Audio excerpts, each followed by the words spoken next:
A warm welcome from Sano, match 6 of Japan Premier League 11 upon us.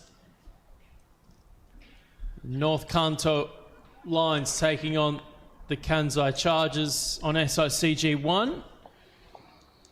Warm welcome to everyone around the world on the various platforms watching the action unfold here, start of Golden Week in Japan.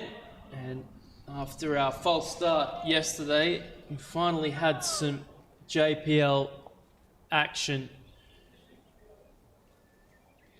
Daniel Beswick alongside Garth Thomas delivering all the action to you from SICG 1. Over on the other ground, we have West Kanto taking on South Kanto.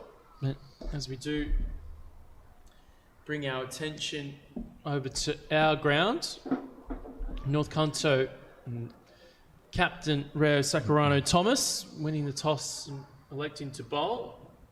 Declan Suzuki McComb opening the batting alongside their international signing in Jack Wildermuth.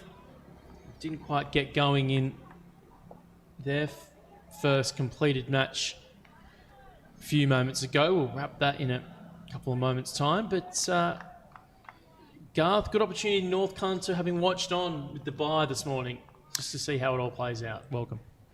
Yeah, good afternoon, viewers. Yeah, important match this one, round 4 of the tournament, but a match extremely important for both teams if they're to push their efforts towards the final here, which will be played Tuesday morning without any more rain interruptions.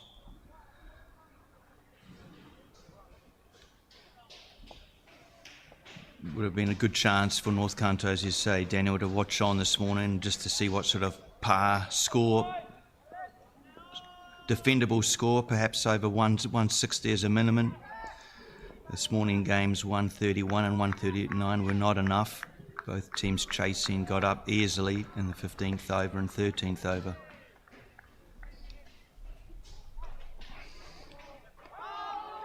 No ball. For a moment there, I thought there was a little tickle of an outside edge. Anyway, it just gives Jack Wildermuth the chance to free his arms in number 26. You can see no name on the back of his shirt after being a late inclusion into the tournament after the withdrawal of Nepali international Karan KC. And a free hit.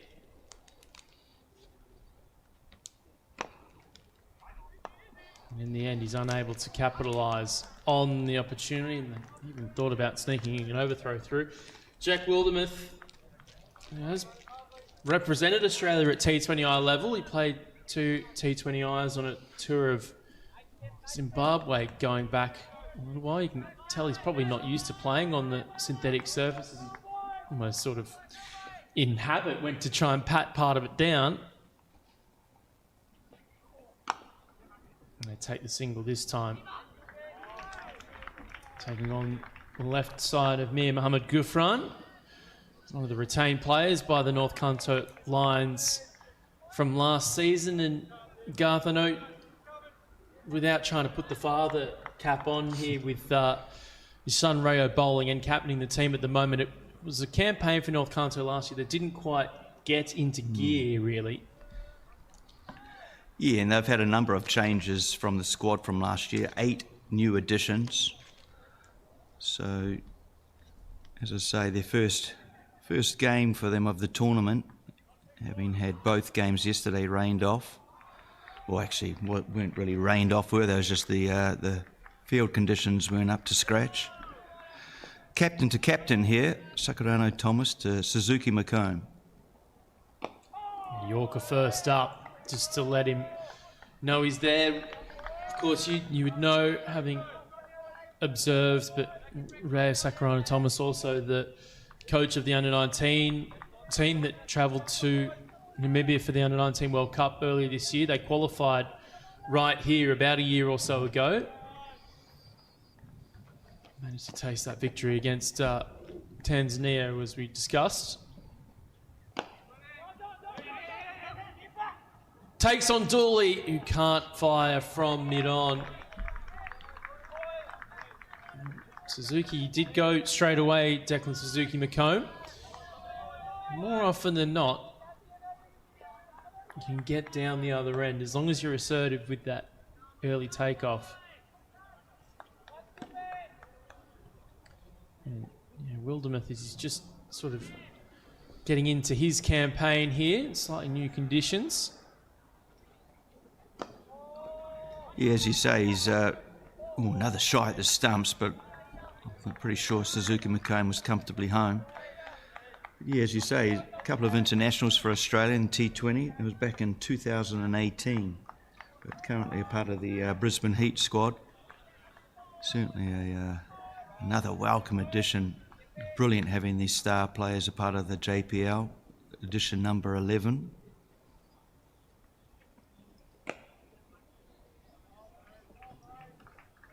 Single taken out to the offside.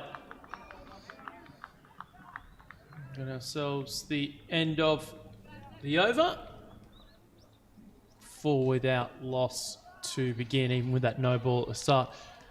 Yeah, as we mentioned, Jack Wildermuth debut in 2018. Was on a tour of Zimbabwe, played against Zimbabwe and Pakistan in a tri-series, and then he was sort of out in the wilderness, even in domestic circles in Australia. He was sort of given a lifeline at Queensland and the Brisbane Heat, and he took the opportunity with both hands and made a big 100 last year in a chase against the Scorchers. It was actually the highest successful run chase in the history of the BBL. Made an unbeaten, made 100. Matt Renshaw was at the other end, made 100. It was the biggest partnership in BBL history as well. He's just found his groove again, and was just the opportunity to bat at the top of the order. It was no more in his younger days as a lower order death over hitter, probably more of a bowling all-rounder too, actually. Been given the chance under Johan Botta in Queensland to open the batting, and yeah, he's really reinvented himself. Meanwhile, up against the other pro, Paddy Dooley. And it's first blood for Wildermuth on the sweep for 4. Dooley just straying down the leg side on this occasion.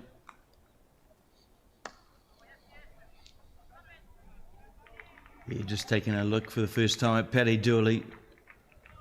The double windmill action, really, isn't it? Quite unorthodox. Very effective, though.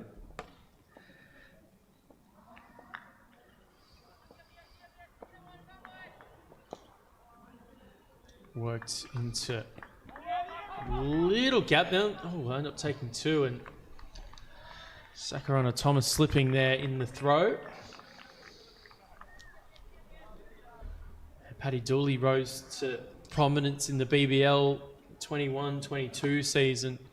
He's actually probably the beneficiary of the COVID rules that were in that particular season, and was sort of thrown in the deep end. And in the end, he proved to be one of the finds of the tournament that particular season. He's since gone on and based himself in Brisbane, Hobart and Melbourne at various stages of his career, so bit of a journeyman in his own right.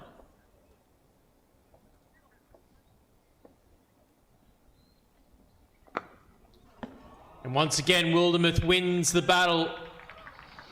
Almost into the sight screen for 6. Yeah, well-controlled shot, this one from Jack Wildermuth. Just clearing the front leg and just pumping him straight for a maximum 6. Yeah, I see that year he took 19 wickets, finished with the competition's leading spinner that year, as you say, where he rose to prominence.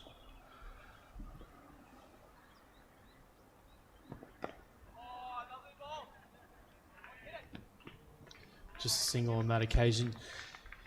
Yeah, he's listed by a few of the different sites as a left arm wrist spinner, but he's really not. He's more of a out of the front of the hand type bowler who can kind of use his fingers to manipulate it and spin it both ways. Sort of mystery spin you kind of actually see probably more in parts of the subcontinent than in Australia. So I think when you are a newer bowler that no one's really seen before, you do have a lot of success. It's more of a case of doing it year upon year, but he has managed to find himself a nice little niche.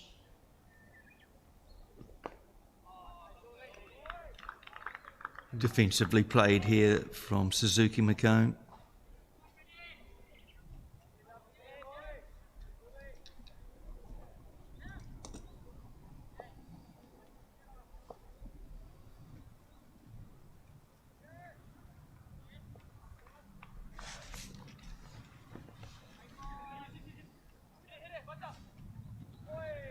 Just to wait the call from the umpire, it's given us a wide, so last ball of the over will have to be re-bowled.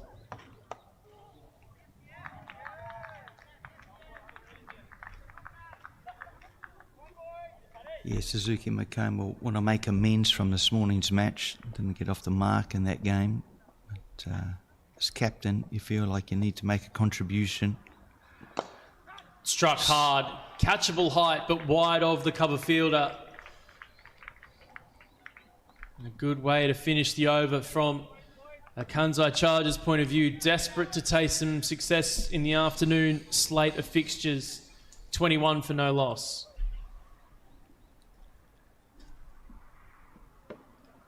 That over 4-2-6. 1.2 wides and then the 4.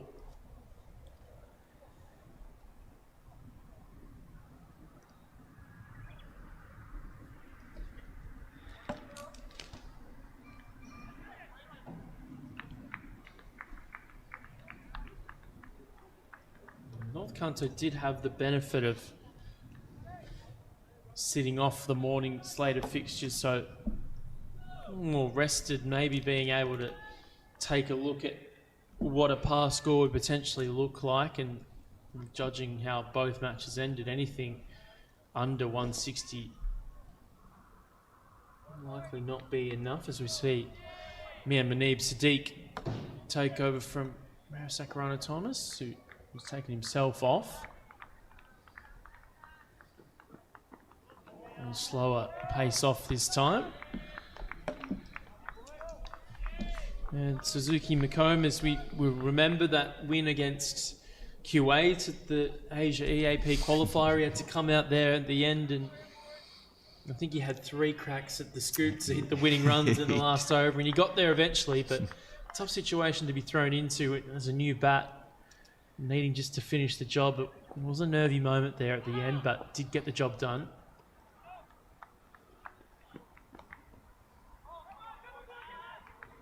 And fired in from the short third fielder. Yeah, they're pushing the singles well here, Kansai Chargers.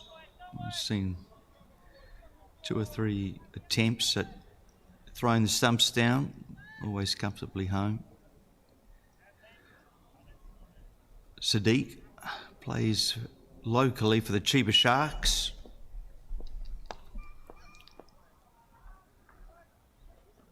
The leverage will be enough for it to be lifted over mid-on. And it does plug into the outfield, but trickles over the rope for 4.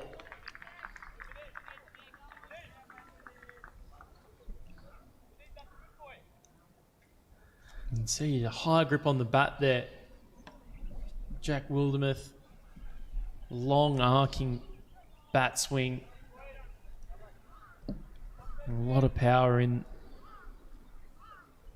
that arc, and anything slightly too full here on the synthetic pitches, it's extremely hard for all the bowlers really. You need to be almost perfect with your line and length. Over the top of backward point this time.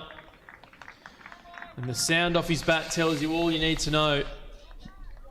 He's in a mood this afternoon after not cashing in the morning's fixture. Yeah, that's his 5th boundary. 4 fours and the solitary 6. He's on the charge, all right. 32 up already. 2 balls remaining in the third over.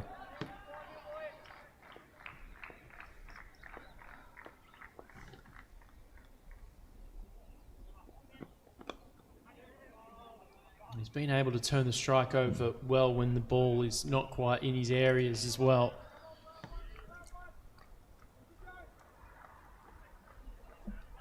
So after quite over 4 to begin, Paddy Dooley then went for 19 in his over. Raced to 33 inside 3 overs now. Suzuki McComb able just to hit that man in the deep for 1. Normal transmission in terms of the power play, 6 overs here, and we're halfway through. 3 overs done. 34 for no loss, and being joined by a third in the commentary box as of right now, Todd Luckhurst, to co-host the Japan Cricket Pod.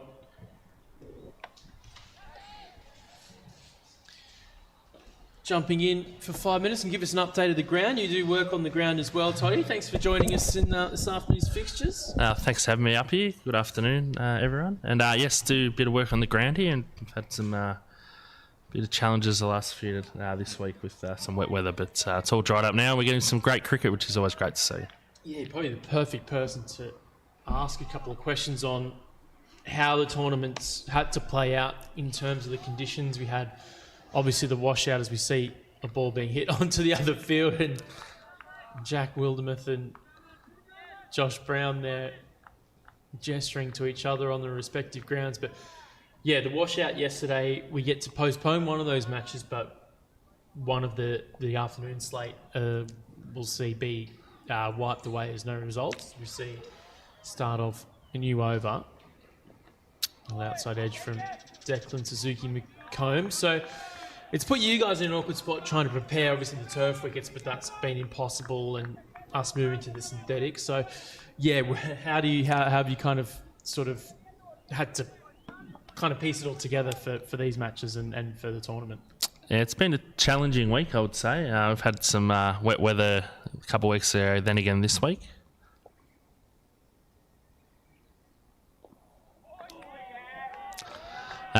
So we just did the best we can, dry things out. Unfortunately, we just couldn't get any turf cricket up for this series just due to wet weather. So we did the best we could, dried the ground out, dried the wickets out, and we're unfortunately playing on the syntho. But at least we got some cricket, and we might look at maybe switching over to one of the turf wicket on the left block of the table as per the screen. But we're going to see how we go. Maybe make a decision on that tomorrow. Let's see, Zeb Bacha in for North Kanto. Down the leg side. All taken by Chihaya Sekine, another member of the Under-19 World Cup group. Another Sano local as well. Good to see the local community not only get behind cricket, but through the grassroots, we're starting to see the fruits of Sano's labour as well.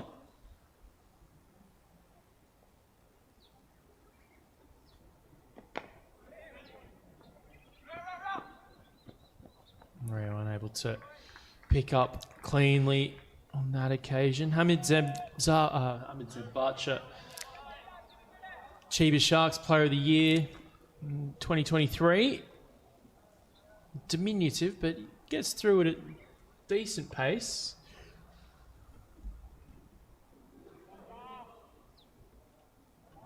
His best bowler with Manav Natarajan in last season of domestic club cricket here.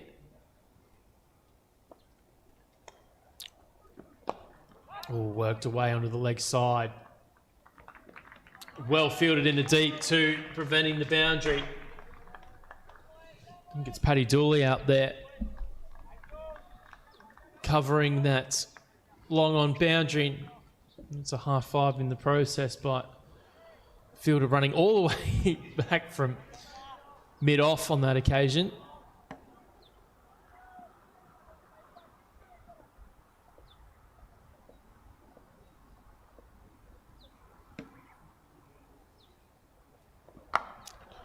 And that has been bludgeoned over the rope for 6.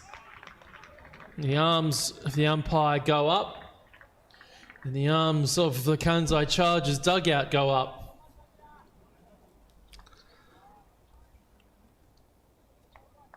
Just take a look at the replay here, just a fraction too short.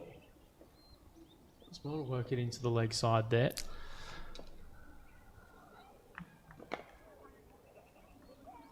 And as we've seen, what he's been able to do so well is to put the good ball into a little pocket of the ground for an easy single.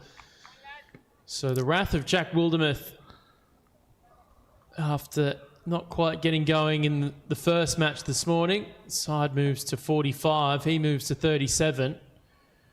And 4 overs in, Todd Luckhurst, we're already looking in the ballpark of 200 plus. Yeah, I thought we were talking about it earlier downstairs in the first game. I thought pass score on this ground's probably 170 with the size of the boundaries, and on ground 2 probably 180. But it's been a nice start here, going at about just over 11 and over. So yeah, you'd think they're probably looking at a score probably 180 plus would probably be what I'd say that would back themselves in, especially if these two can stay in. I think on ground 2 over there, looks like Josh Brown might have been dismissed too from West Kanto. A bit excited a minute ago. Oh, beautiful shot. And no doubt over the rope for another 6. Jack Wildermuth into the 40s in his own right, and they've brought up the 50 partnership.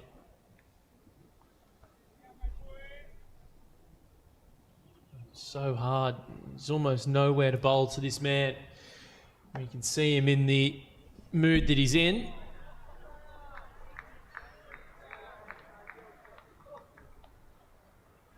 Just having a look at the ball here. Looks like... Got to try something. Yeah. That's a good point. Yeah, Rob Newman just basically telling me and Manif Sadiq to get on with it. I think threw it straight back to him. Oh, tight single. He'll survive. It was an awkward one for the man running in. A little bit worried here for Ryo Sakurano Thomas too, who's slid in, picked the ball up cleanly, but yeah, the ground there, just with all the rain that we've had, probably not the wisest decision to put your body in compromising position, not only so early in this tournament, but with a big sort of slate of fixtures coming up on the national team side as well. He's seems to be okay. He's walking it off, so hopefully he's all right. But he's tough, these Kiwis. They're pretty tough, those lads, so I'm sure he'll be okay.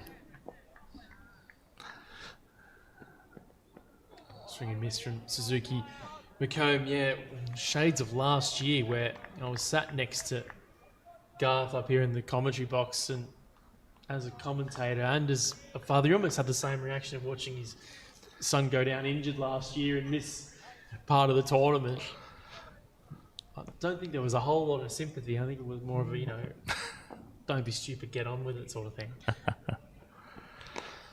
Yeah, wisely turned back on the potential single there. But yeah, for you, Todd, obviously keeping a close eye and overseeing how the ground is put together. All the rain that we have had, but then such a huge amount of fixtures lined up. Massive challenge for you. How have you kind of done so far? Yeah, it can be quite challenging at times over here. Take on the short third fielder again. Yeah, it rains a lot here in Sano, and they say that in Japan it rains every 3 days historically. So there are always challenges of weather, but it's an outdoor sport, and we just got to get on with it. There's no point worrying about it or not getting on with it. So we just put the covers on and we peel them off and we push some water around, and eventually we can play some cricket. So, but it can be quite challenging, but we're used to it now, so it's not too bad.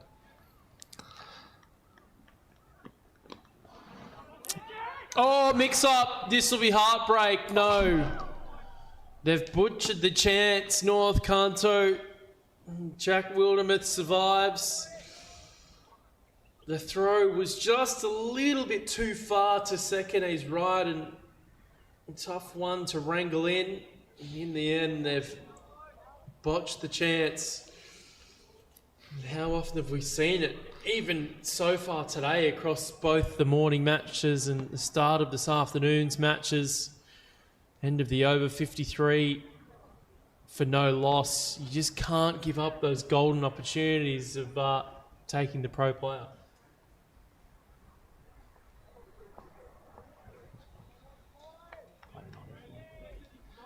Yeah, disappointing in the field. It came to him nicely too. He could have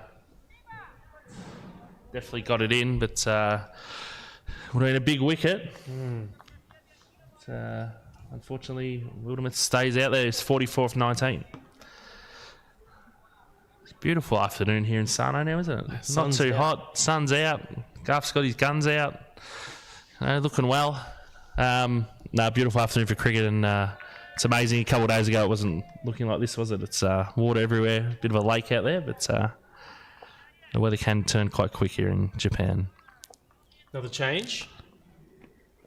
False start.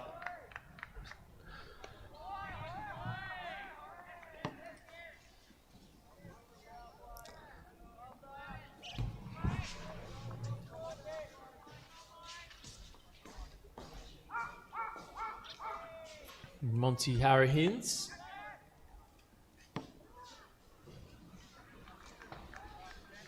Bowler.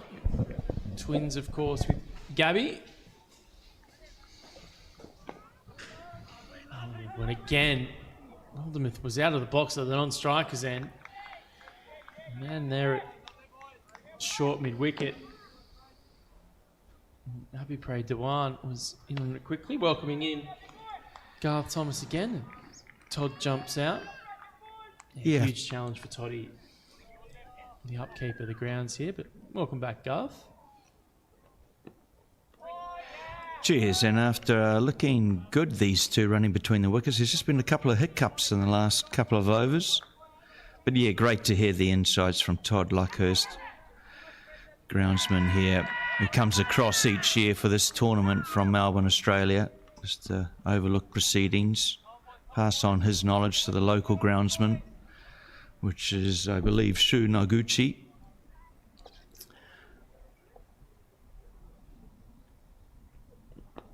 All high on the bat. This should be out. And Abhipray Dewan finishes it off. So the change of Monty Harrahins coming on and just beating Suzuki McComb for bounce a fraction. Leading edge, trying to work that into the leg side. And after a quick start, they do take the chance this time around. Yeah, Suzuki McComb looking just to play this onto the onside pretty much for an easy single, but grabbing the top edge and a much needed breakthrough for North Kanto Lions. Kansai on the charge in these first 5 overs. Mostly through, of course, Jack Wildermuth. His 44 has come from just 19 balls. An opportunity to take his wicket while I was off air, I see, but just hashed a little.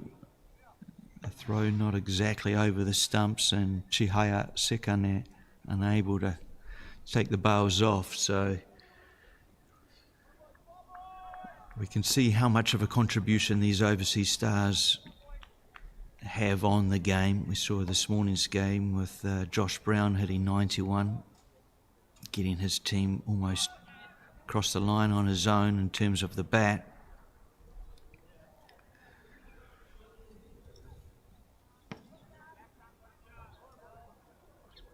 Monty Harrahins, of course, one of 3 Harrahinses playing in this tournament.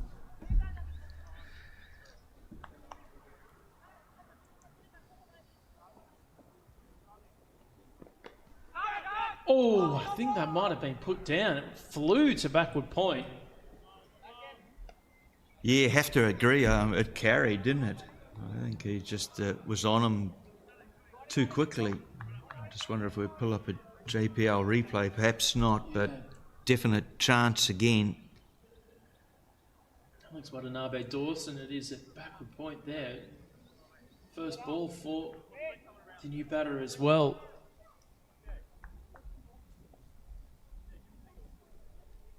It's Alistair Katawaki Fleming as well. We talk about sets of brothers. Another set of brothers there, the Karawaki Flemings. Both have represented Japan at international level. Alistair got his run in the series against Mongolia 2 years ago. Yeah, he got a 50 from that series, didn't he? It was a 65, perhaps 63 not out for Alistair.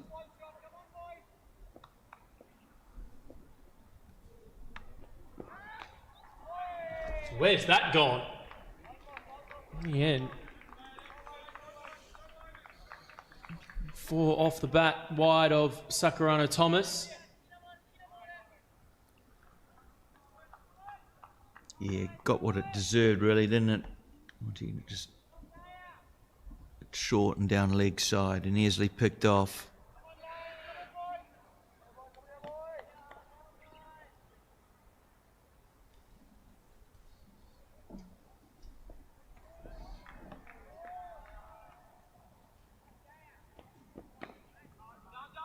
Straight to point.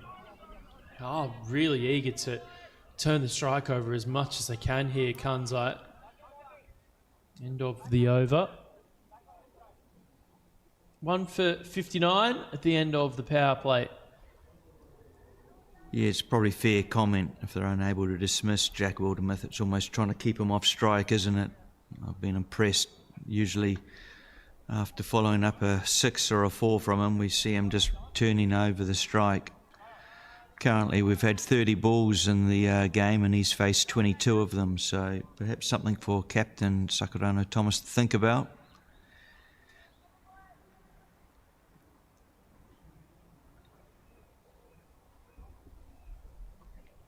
Perfect conditions for cricket here at the moment. 21 degrees, nice cloud cover, not a drop of wind. The outfield is dried up from yesterday, so perhaps soggy in parts, perhaps. Another wicket falls on ground 2. See West Kanto dismiss Josh Brown rather early in the innings, which they were thrilled about.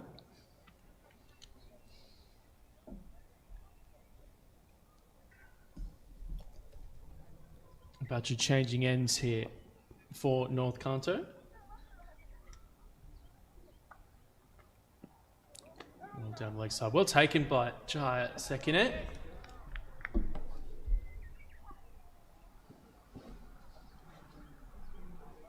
A couple of Sano locals in that under-19 World Cup squad, of which he was one of, and man who was actually in the Japanese commentary box here to our right before, and Ryeki Ozeki.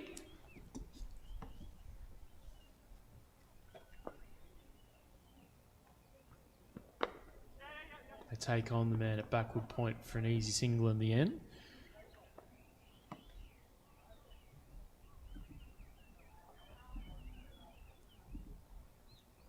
Yeah, brilliant performance, that under-19s World Cup, wasn't it? And from the squad that went over to Namibia, I believe 8 of them are eligible for the next World Cup qualifiers. So great progress been made from Japan cricket over the previous 8 to 10 years. The work that they've done in the junior level.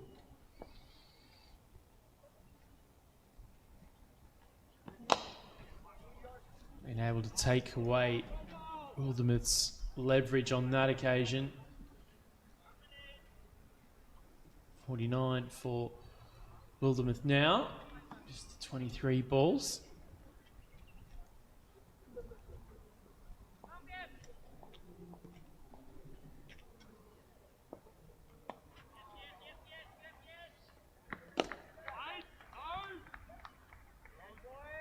Up there, not quite a half volley for Karawaki Fleming to drive into the offside.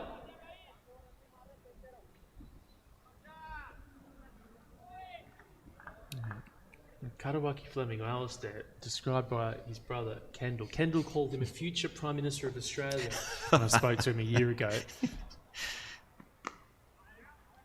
And when you do have a chat to Alice, you kind of have that impression. He's extremely well measured. He's a cluey guy. I know that he's in a few sort of future leaders programs and things like that as well. He's another one of these high achieving people, talented people that we're all really jealous of. Down the leg side, and that one sliding down leg. Do you know if he's still residing in China, or is he back in Good question. I haven't had a chance to catch up with him since, but yeah, he was there for a while, wasn't he? Again, yeah, just a long conveyor belt of a lot of these guys doing incredible things. We were just talking about the Fujioka Fletchers, one of them studying medicine at the University of Otago, which is an incredible reputation in the medical fields. Kanawaki Fleming, meanwhile, only able to turn that into one. So the end of the power play, a big one for the Kansai Chargers, looking to bounce back. 63 for one, quite last over there, but still going. Yeah, Butcher's bowled well. 7 overs in, I should say. Butcher's bowled well over his 2-over spell thus far. For the solitary 6 that would have took him 4, but other than that, he's kept the batsman quite restrained.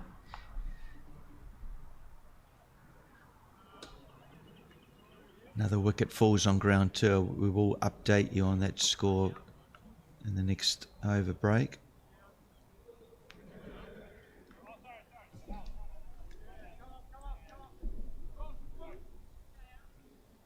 So the power play was 59 for 1. In comparison, the first innings of the first game here, it was 45 for 2. Teams just working out and calculating themselves just a little bit better. Here as we see Monty Harahins again. He was not in the 19 squad when they had the qualifier here last year. No. He was in the nets, kind of waiting in the wings, but by the time the World Cup came around, he was well and truly in the 15.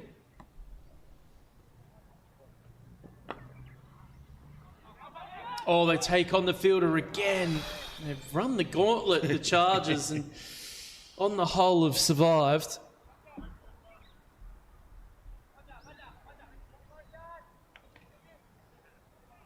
Yeah, just having a chat as Jack and Alistair. Of course, it'll be the first time these two have batted together.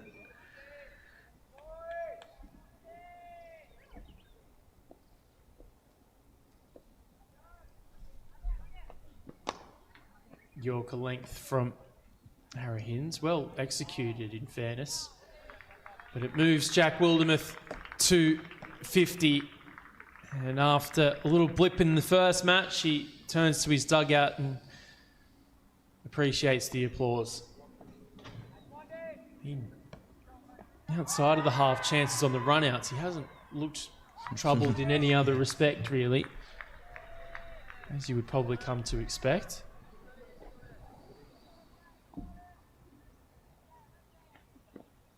Big swing and a miss. Harahins was a late selection in that 19's World Cup squad after missing the qualifier, and he just squeezed past someone like a Max Yonakawa-Lin, another left armer. Kai Wall travelled as well, so they weren't short of left arm quick talents, and then of course the skipper Kazuma Kato Stafford was in that group too. Not sure, but something in the water or something in the Japanese genetics that all of a sudden produced 3 left arm quicks out of nowhere. Kanawaki Fleming beats the man at cover. Fielder from point, meanwhile, runs around and keeps it to 1 in the end. Good piece of defending out there, must be said. Yeah. Did well to restrict the batsman just to the 1 run there. Might be near Mohamed Gufran out there. Yeah, I think you're right. Player numbers, obviously looking out in that part of the ground, we can't see the back of the number on the shirt. He's about 200 metres away from us. Bludgeoned again. There is a man deep there protecting. And you can take that. If your field is set and your bowler is bowling to a rough plan, you can try and keep it quiet. It all is relative, right? A team like North Kanto should be able to give themselves a good chance of chasing whatever down, providing they can bowl well up front. Inside edge there. Off Katawaki Fleming's bat. End of the over. That's 8 gone. And the Chargers at 67 for 1 on top in this one. Yes. You have to say. Yeah, certainly are. It's a good start.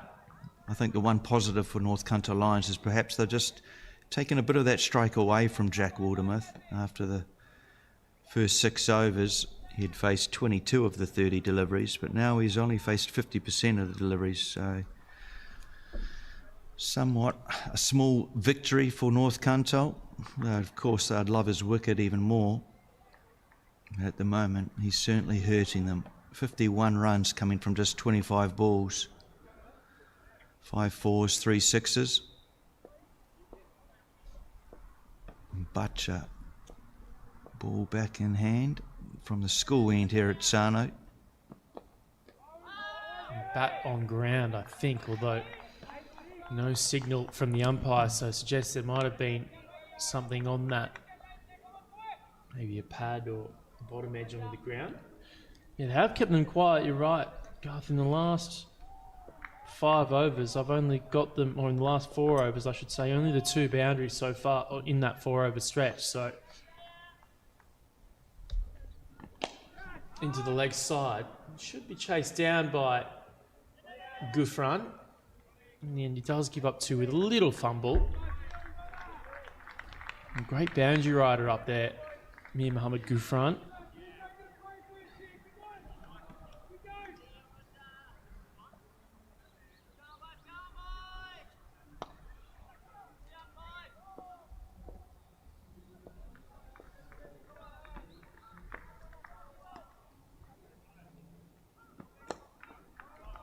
Again into the leg side, but yeah, again in the last 2.3 overs, we haven't seen a boundary, so have been able to keep Wildermuth and Alistair Katawaki Fleming at bay. There's a lot of chat here between Sakurana Thomas and Paddy Dooley. A slight change in the field. They're just bringing one of those men on the leg side up inside the circle, actually mid-wicket. Paddy Dooley to long off. Might just want to bowl a fraction further outside the off stump.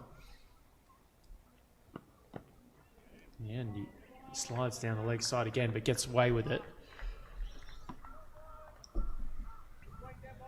Interesting, Garth, to look at what the plan will be here against someone like Wildermuth, who is in his, pomp now. Looks like they're going to move that deep mid-wicket back.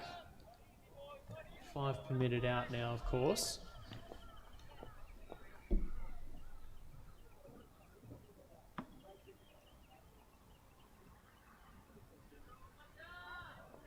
And 2 on the leg side in front of square, and 2 in front of square on the offside in the deep. Oh, and that's one place you can't bowl. Wait the call to see if this was a waist high no ball.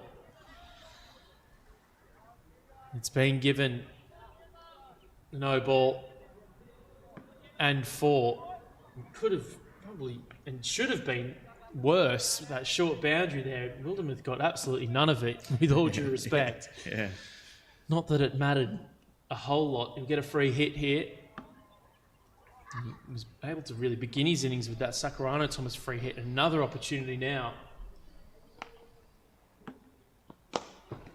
Man should protect that boundary and does.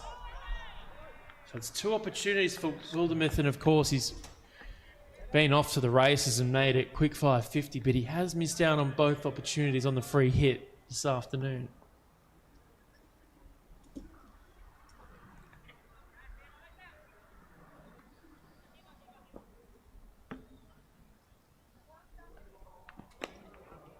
And Katawaki Fleming smartly works his way down the other end. He will get to keep the strike, the end of the over. 78 for one.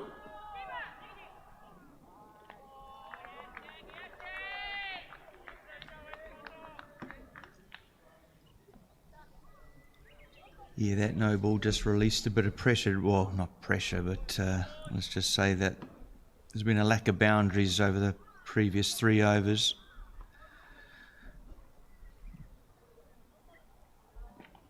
Wildermuth continues to score 59 now off his 30 deliveries.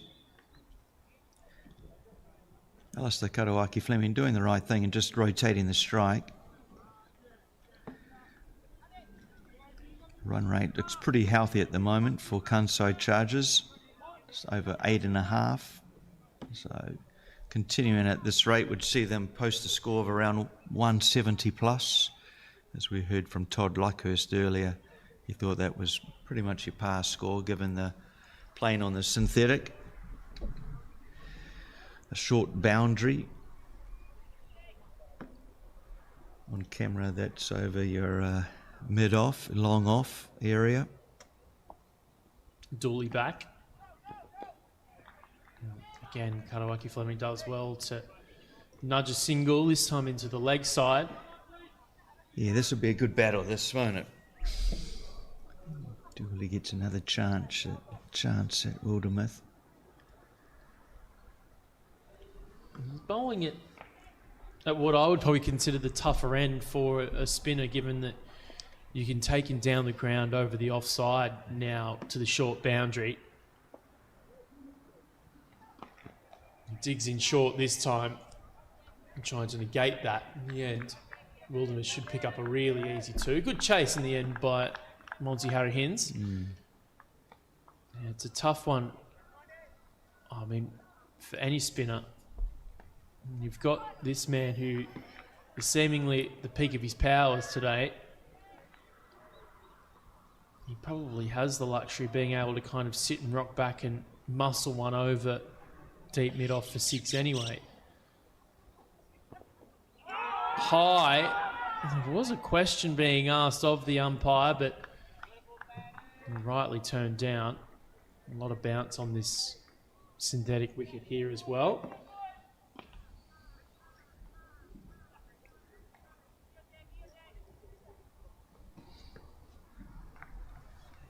Loving the energy that Paddy Dooley's bringing to this team.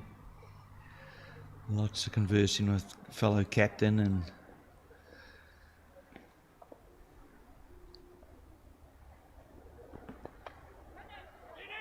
should be talk of 2 here. And they will take on the outfielder, who, in fairness, has a rocket for an arm, but unable to chase down and put serious pressure on.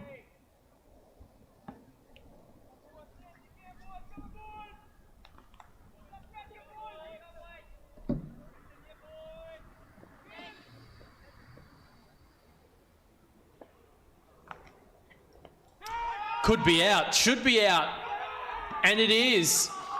There's a lot of nerves under that ball there at short third, but Paddy Dooley, after being taken apart by Jack Wildermuth earlier in the innings, has found his revenge. yeah, and didn't he love the revenge as well? The shout of catch it followed up with a absolute celebration of sorts. Enjoyed that, did Paddy Dooley. Looks like a real competitor out there. But big wicket falls for Kansai Chargers. Just shy of the 10th over. 83 on the board, 2 wickets down now. Could this be a change of momentum for North Kanto? Just had confirmation too, that fielder in the deep before for North Kanto as the 12th man, Tsuyoshi Kamiyama, who's actually come into this tournament for Sora Ichiki. And number 26. Yeah, he scored a good 70 odd not out the other day for in the Futures League, the under-19 tournament, previously played over the past couple of weekends.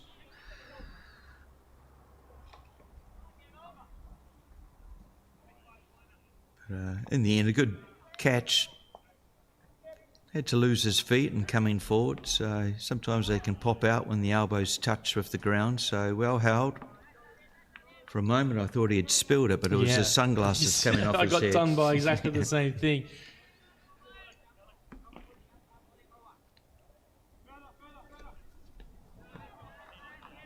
So that puts a cat amongst the pigeons in the Kansai's charge. Probably looking at a score of around 180 plus, and with the wicket of Wildermuth now, probably brings that projected total down a fraction. Paddy, a lot of changes in the field now with a new batter.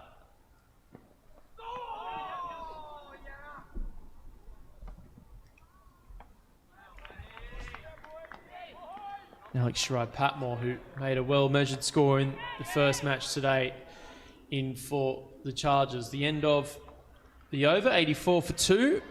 Paddy Dooley finds some success after that big over against him in the second over of the innings, which went for 19. Yeah, Shirai-Patmore had a good hit out this morning against South Kanto Super Kings. He put off, scored a half century, 54. It was pretty much only him and Alistair Karawaki Fleming that contributed for their score of 135. So maybe another key partnership here that North Kanto be keen to get up on.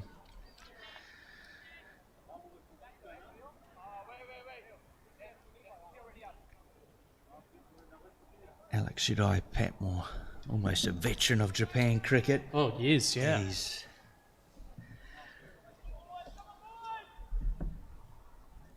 38 years of age now, Alex Shirai-Patmore. He played his club cricket in the UK at Sheffield Collegiate, where a lot of cricket fans would know as the club of the Roots, Joe and Billy and the Root family out there. So if you look at some old scorecards from, go back a long, long time, his name is on the same scorecard, but debuted for Japan in 2012. Mainstay wicketkeeper of the national team. He made his debut in 2012. He was headed the old World Cricket League system, World Cricket League 8. I think his first match was against Suriname in Samoa, so he's been around the block a number of times for the Japan national team.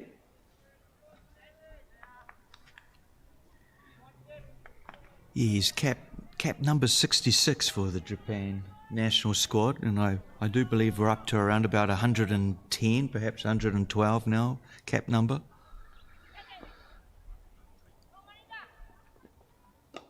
Oh, off the outside half of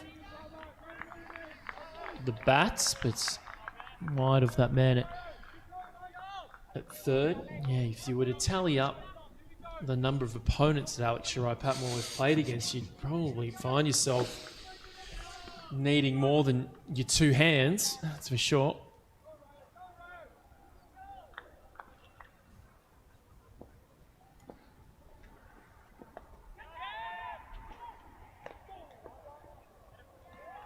I'm talking to Shun at dinner yesterday, who does the Japanese commentary next to us, who represented Japan, and he said that he didn't play against Afghanistan, but I think the year before in the old World Cricket League system, Japan did, and he's co-host on their podcast that they do together, which is in complete Japanese. It's a great listen if you're trying to learn Japanese. He tells a couple of stories about, the match against Afghanistan, and, to see them going from strength to strength must be a surreal feeling. That's the length from Sakurano Thomas outside the off. No leverage there for Alistair Karawaki Fleming.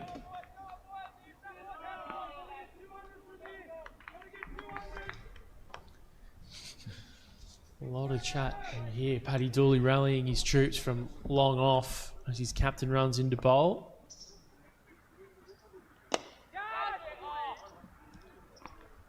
Out towards Dooley. He's almost trying to fox them, looking for a second.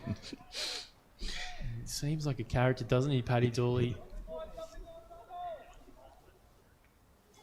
And Chance was sort of in the tea room yesterday at lunch, and he sort of joined my table to have his food, and he's very calm and collected, but you can tell once he gets onto the field, it goes up to 11.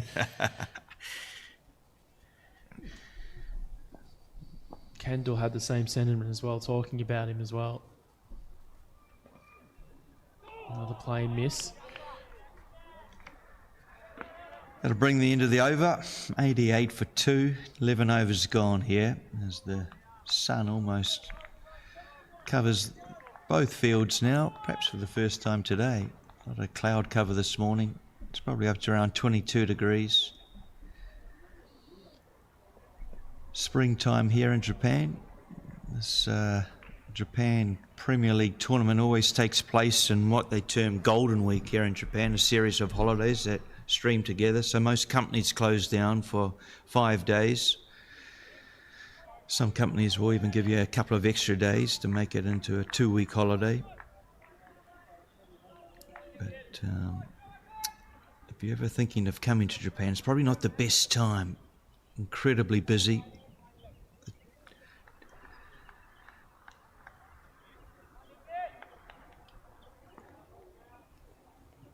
Kulasuria in for the Lions.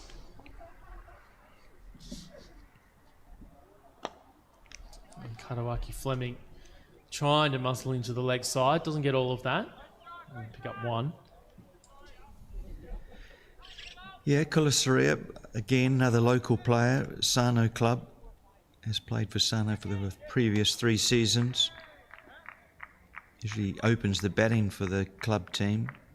And bowling as well, actually. It's usually Sakurano Thomas and himself that open as a pair.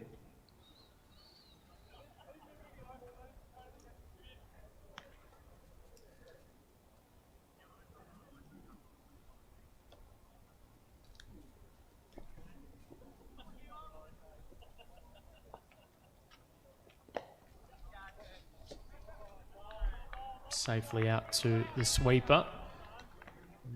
Take a look at the 5 men out here for Alistair Katawaki Fleming. 3 on the leg side, square leg, deep mid wicket and a long on, as well as a long off and a deep forward point. But none of them are going to keep that within the field of play. 6 to the total. Katawaki Fleming to 17.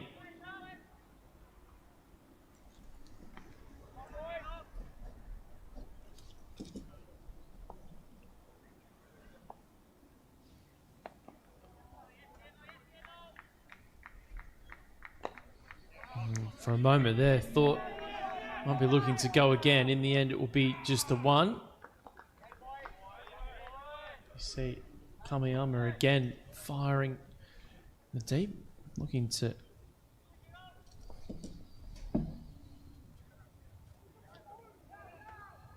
put a hole in the wicket-keeping gloves. Over the top. It's smart batting from Alex Shirai Patmore. Manipulates the field and picks up 4. That brings the 100 up as well. Yeah, lovely shot from Shirai Patmore. You said on the JPL replay.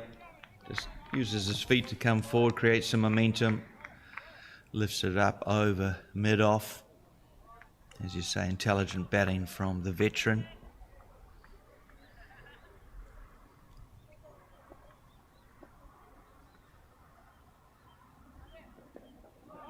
Good comeback from Kulasuria.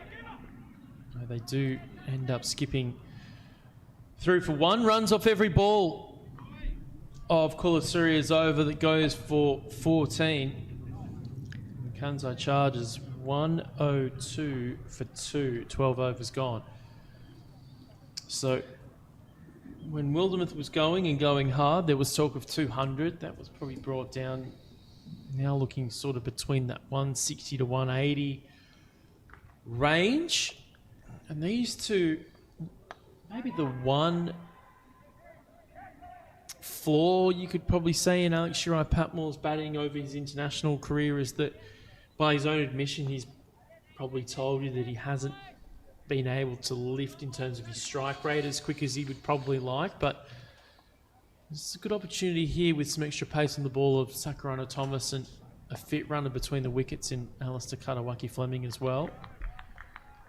Ahead of that 100 mark to begin his day here in his first 7 balls.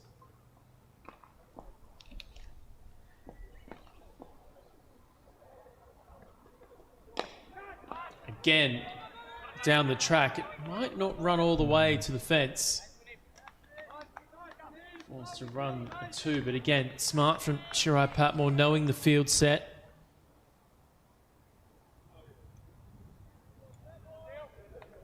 He wasn't afraid to come down the wicket a bit either, was Shirai-Patmore, which may give Sakurano Thomas the incentive to go a bit shorter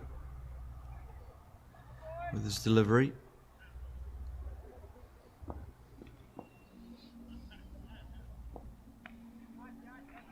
This time stands his ground, Yorker length, but squeezed out to point, shy at the stumps. It probably were on target, but Shirai-Patmore comfortably home. The ball just deflecting off the back of his legs.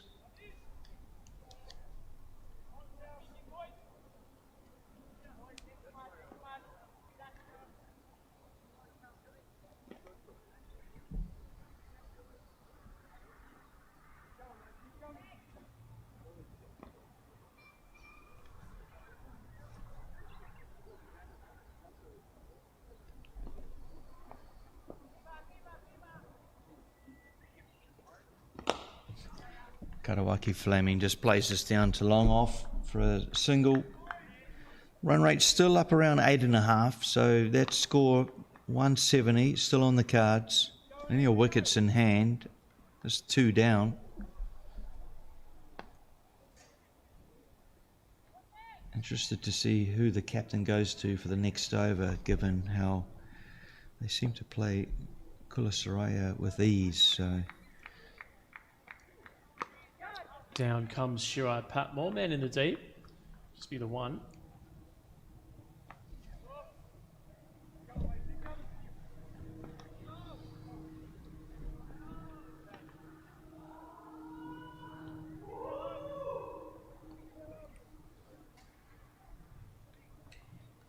It'd be interesting to know what the Chargers' goal is from here and what they consider a good score after being set up extremely well by Wildermuth at the top. Again, tough for Kamayama. Launches a throw into Chahar Sekine in the deep. Great outfield throw.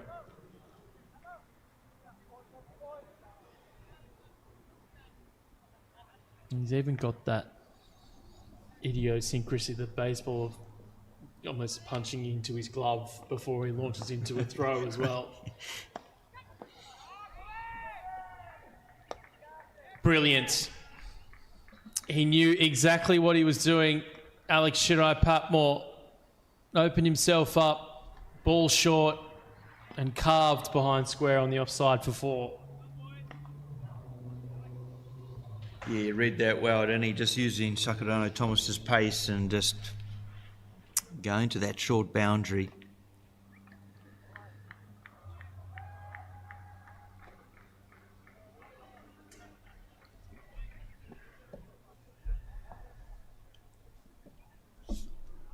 $112 now the score, 13 over, 7 remaining, wickets in hand.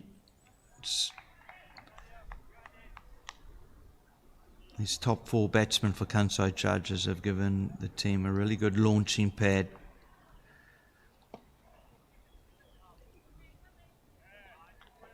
Wildermuth at the top with 63, and currently this partnership between Katawaki-Fleming, Alistair and Shirai-Patmore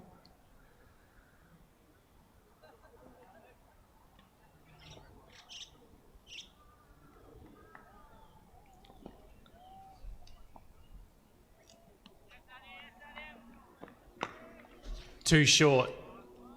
But he's not punished for his mistake. Alex Watanabe Dawson in for the first time today.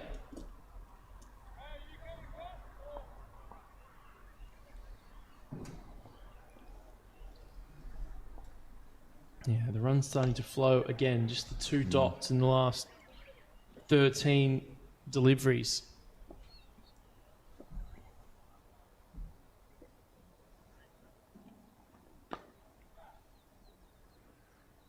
Has he beaten the man? He has. And it is a tight boundary there. We are on the far wicket on the square. Again, clever from Alex Shirai Patmore.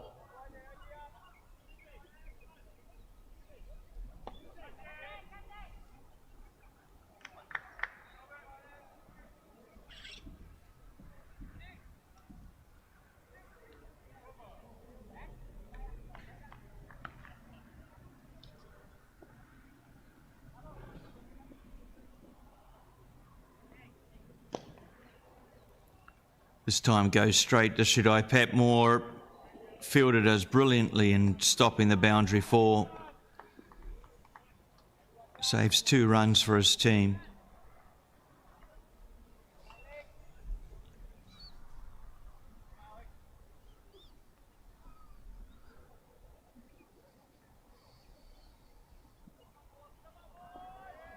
Watanabe Dawson, one of the under-23 players for North Kanto Lions, and he's just been pummeled for 6. On to ground 2. Shirai Patmore taking advantage of that shortened boundary out there.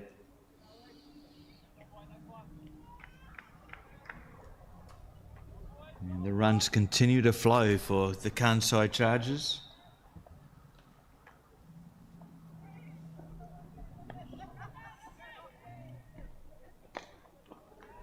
Looking to repeat again.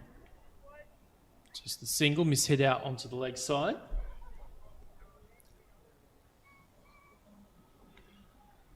Yeah, long time since a dot ball now. Yeah. To go back to over 11. Outside edge. And there is a dot. Almost manifested it into existence there between the pair of us talking about it. End of the over. Watanabe Dawson a little pricey in his first over 14. 1, 2, 6 for 2. And for the first time, the run rate's gone above the 9. Projected score now 182. With wickets in hand, you feel they were able to achieve that.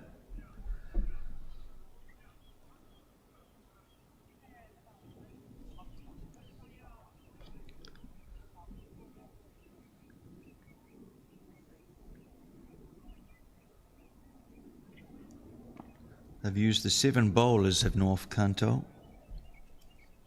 Dooley has 2 remaining.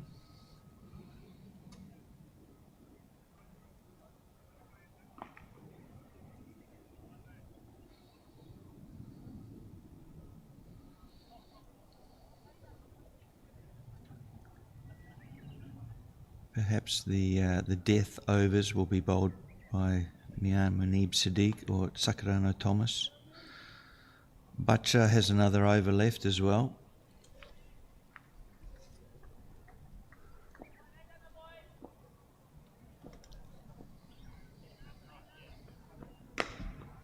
And again, he finds the gap, Shirai Patmore. And again, he picks up 4 runs. Yeah, crunched through the cover region there, wasn't it?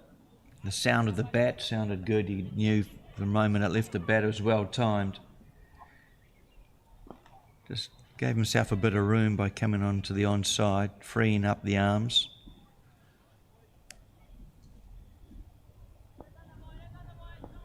Strike rate now up to 200 from Shirai Patmore, so as you were talking about earlier, Daniel, usually bats at about 100 or 120.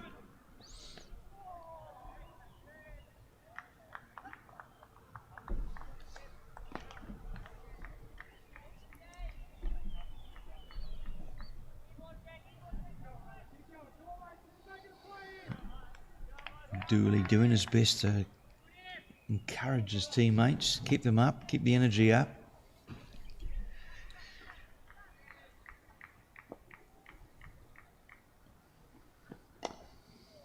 Not where he intended. We'll still get one. Karawaki Fleming.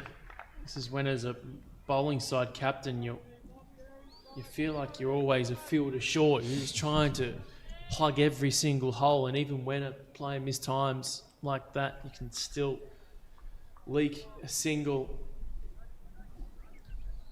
These two made runs in the first match today as well, continuing where they had left off.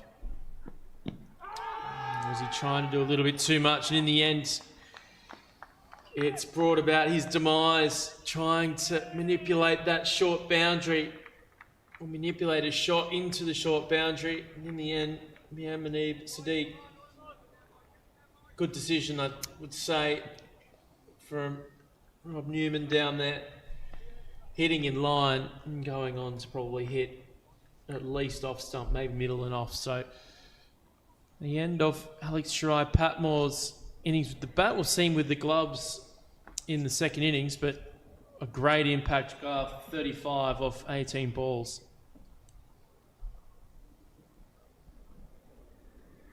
Yeah, a great innings from Shirai Patmore, as we talked about, real using all his wealth and experience. 38 years of age, did you say? 87 he's born, yeah. 87, yeah, so been here, done that is Alex Shirai Patmore. He's got his team into a great position, just over 5 overs remaining, 132 on the board, 7 wickets in hand. North Kanto really need to win this last 5 over matchup if they are to chase down this total. Current run rate still up at 9. It's been an interesting ebb and flow, hasn't it, this innings, where Kansai had raced and going at 10 and over basically in the power play. It was what, 50, 59 the power play, 59 for 1. Able to drag it back a little bit North Kanto, but then the good running between wickets, the singles and the odd boundary was just putting Kansai ahead again. Navaratne, meanwhile, the new batter, will open his account with a single. Yeah, Garth, just talk about Shirai Patmore's experience. Some of the international opponents that he played against early in the old World Cricket League Division 8 days. Suriname, Bhutan, Belgium, Ghana, and then a few of the early East Asia Pacific T20 World Cup qualifiers as well. This will take some stopping. Dooley does get across to keep it to, well, ends up being 1. A little bit slow from Navaratne getting out of the blocks from the non-strikers. I guess most of those matches Shirai Patmore played in were 50 over format. The early days, right. Yeah, the old World Cricket League was all 50 overs, and then at those T20 championship tournaments, they weren't necessarily pathway events for the World Cup, and then we got to that new format and the opening of T20I status for everyone as well, new T20 World Cup pathways too.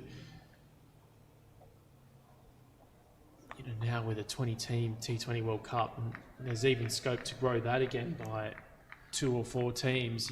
A team like Japan's quality could realistically, in the next cycle or two, make a real push. Would be a great story as well, having seen the progress here up close.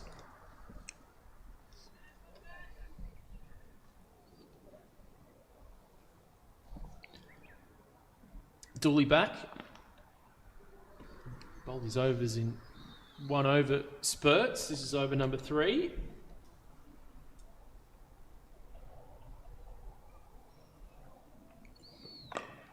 Oh.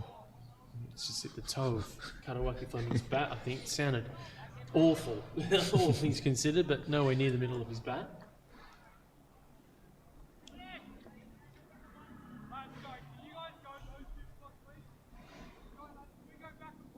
Sapun Navaratna, new to the wicket, but another ex-Japan player. I think his last international series was probably 222 here in the World Cup qualifier. Might have played a series following that. I think he played in Papua New Guinea as well in that same pathway. So yeah.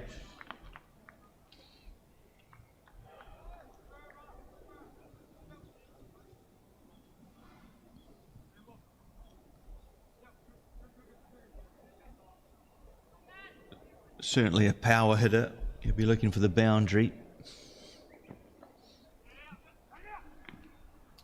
Do pick up one, yeah.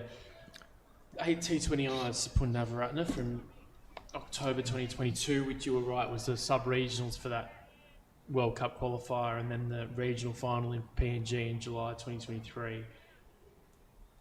Wasn't retained, or couldn't be retained by the Sunrisers in this year's draft because they'd already used their 2 right to retain cards. All over Dooley's head, and it should rocket past the 2 fielders before it does.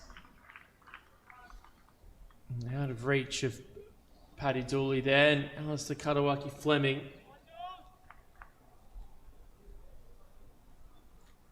Keeping things moving for the Chargers.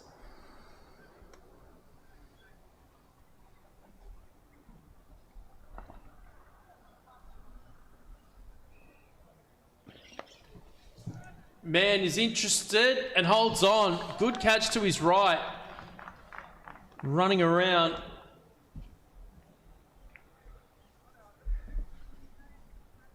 Could be Gufran out there. Just await confirmation in the back of his shirt. It's bit off a little bit more than he could chew with this pull shot into the leg side. And in the end, made what was a tough chance. Maybe Kulasuriya. Yeah, it could be Kulasuriya. Made it look pretty easy in the end.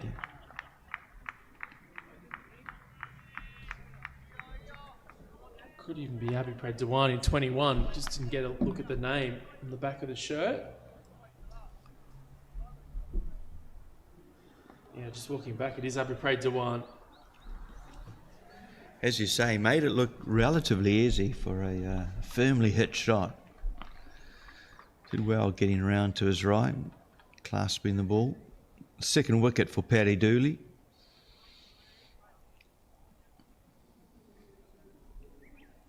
Being meticulous with his field sets, Paddy Dooley, talking to Rayo Sakurano Thomas as well. He just noticed just before that, he made sure that everyone was within an inch of being in the right spot.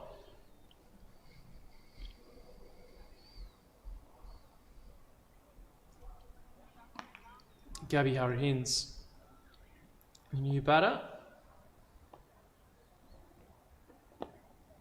Wanting to get himself off the mark, but he's only picked out his national team head coach at cover.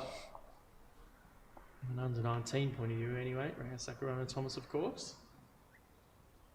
A little bit of turn and bounce on the synth though.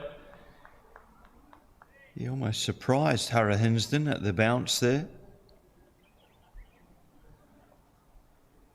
Another great over. Paddy Dooley, after going from 19 in his first, he's gone 6 off the next, and then just the 6 off this one as well. Finishes the last 3 balls wicket ... to be 2 for 31 off his 3. And we just might see brother on brother in this over. Looks to be Monty Harahins with ball in hand from the school end here. Not just brother, we've got twin brother on twin brother as well. So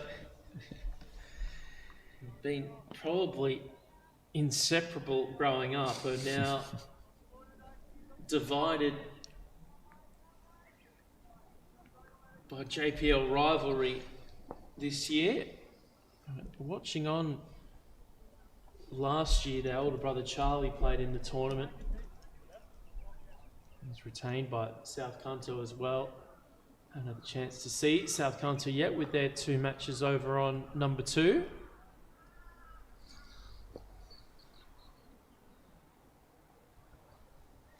is Monty. Big play miss from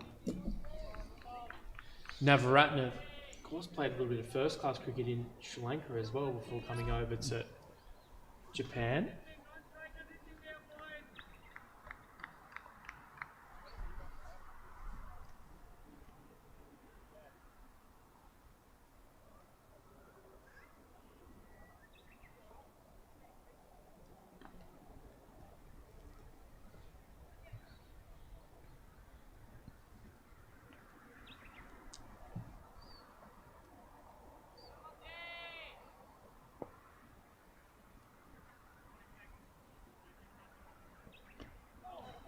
Two noises and sent back. Lovely work from Sekine, but in the end he gives away an overthrow.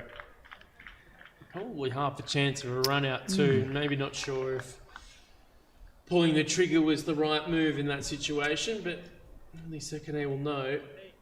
And only the umpire at square leg as well. Good angle of a potential run out.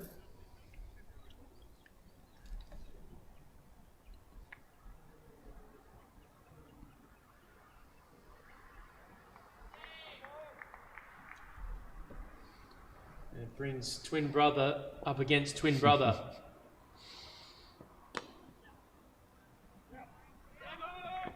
And it's Gabby who plays a rather nice backward drive, only for one in the end. Yeah. Won't hate that too much if he's off strike. He can't get out to his brother at the right end, right?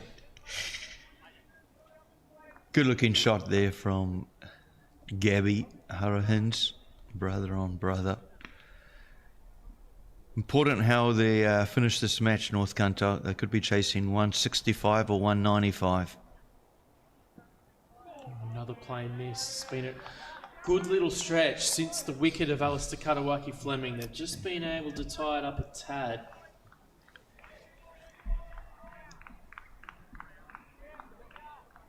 It's just the 2 runs in the last over or so. Just being able to drag things back a tad. Slower Another delivery. play. Worked a treat too.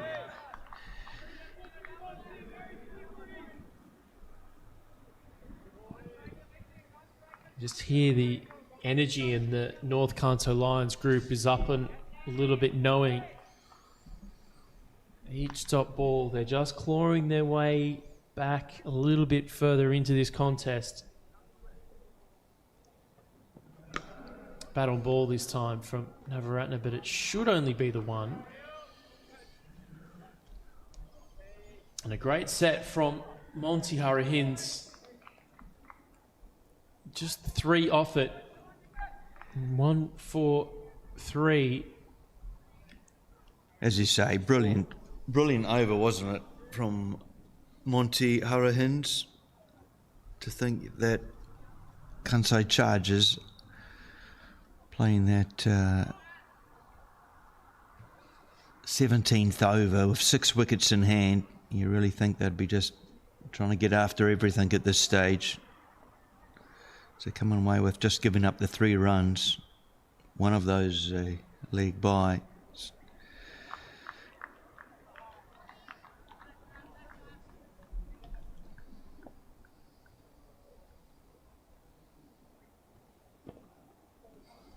Class from Dooley fires that one in. Able to finally bowl a second consecutive over. He had 2 1-over spells. Now comes in for over number 18.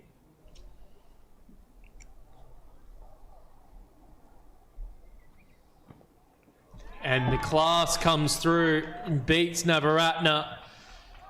And it's been an outstanding comeback from Dooley. 19 off his first over.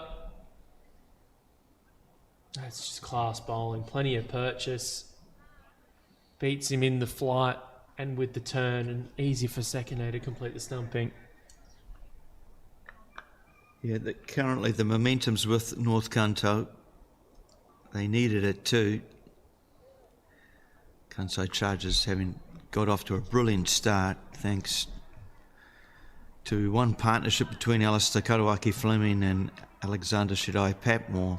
Also at the very top, Jack Wildermuth, his 63 coming from just 34 balls. Got them off to a flyer. As Daniel mentioned, they were going at 10 and over during the power play. Well, they've pulled that back somewhat.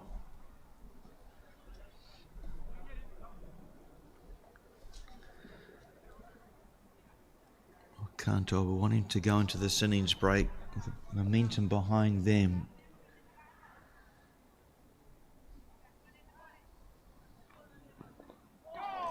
Outside edge.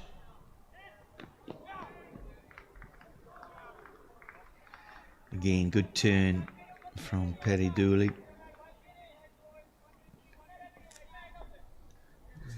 It's Makoto Taniyama, the new batter, is just at the non-strikers now.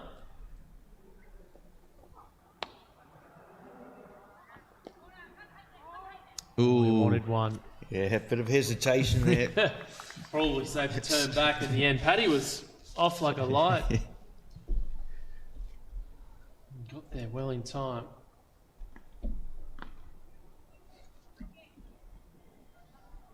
Two balls left in this over. Another good one so far for a North Kanto point of view.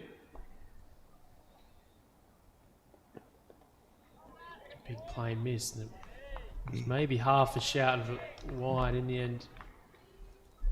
Remains a dot. This has been canny from Paddy Dooley. Just used all his bag of tricks to pull things back for his team. Oh, another mix-up, and again they turned down the single. So a great over and a great way to finish off. Paddy Dooley's last over goes for just one. He finishes with 3 for 32.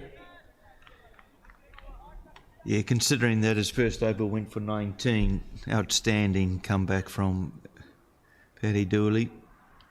Certainly brought his team back into the contest. 144 for 5. 2 overs remaining here. Yeah, we were talking 180 plus, maybe even 200 at one point, and now I think if Kansai falls short of anything under 160, North Kanto will be up and about. Here's Hurricanes again. Bottom edge, vital runs this. Taniyama picks up 4 fortuitously.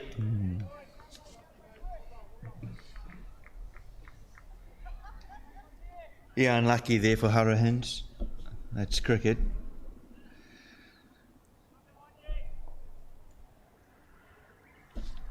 Yeah.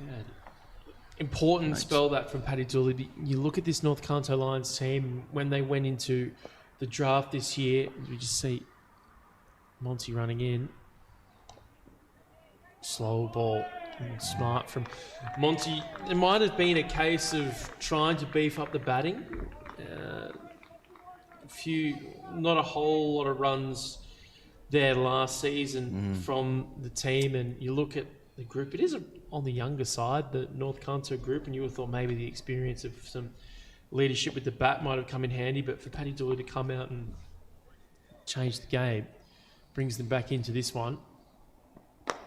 Meanwhile, Taniyama pick up 1. And it brings a twin brother match up again. I think both have been a little cagey. Gabby was pretty keen to get off strike the first time they came up against each other. Monty in a hurry to get through his over here too.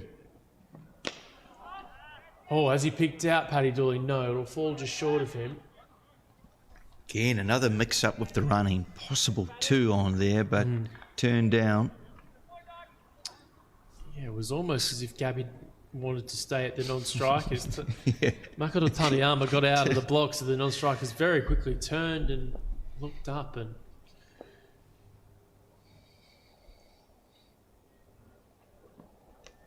Oh. 6. And the only people willing to wrangle that in are the umpires from the other match walking off the ground. Yeah, thank you, Chris Thurgate. great shot from Makoto Taniyama. Yeah, it's one of the few bad balls that Monty Harahins has dished up today. Disappointed with that. It's only going to end in one way, one result. It was a big six. The short part of the ground. Another one. So good little jolt from Makoto Taniyama, and they'll skip through for an attempted second, and they'll get it thanks to mediocre throw, it must be said. Looks like Nikhil Pole actually. Backward point, or more of a short third. Yeah, the catching's been good from North Kanto, but they've had a couple of opportunities for run-outs. They just haven't executed North Kanto. Perhaps an area of the ground they'll want to improve over the next couple of days. Final over coming up, 158 on the board, 5 wickets in hand.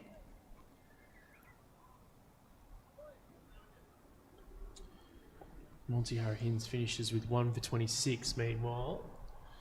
And Sakurano Thomas will bring himself on to bowl this last over with the leadership help of Paddy Dooley just to help him set his field. That big over, you would argue, might put the Chargers again maybe slightly back in front. Put this almost sort of 50-50 at this stage, to be honest with you, Garth. Yeah, the Chargers will be looking to post something over 170. North Kanto want to keep them under that. They've turned down the potential buy there with second 8. He did so well to keep it in front of him, wide given, to re-bowl that. Run-up's just a little bit tricky here on this synthetic surface with all the rain that we've had. You can see on the screen there a lot of bare patches there. Mistimed. Might be so mistimed though, they'll end up picking up 2. Oh, an unbelievable throw from the deep, the direct hit. No doubt about that one. Korshan Kulasurya, I think it was.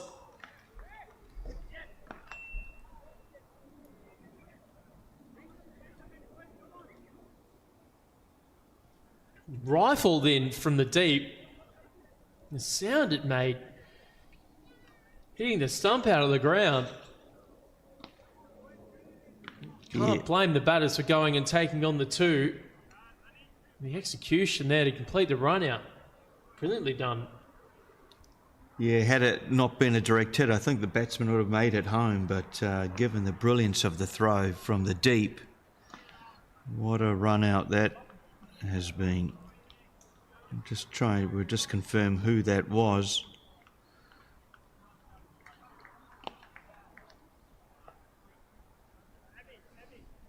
Brilliant piece of cricket.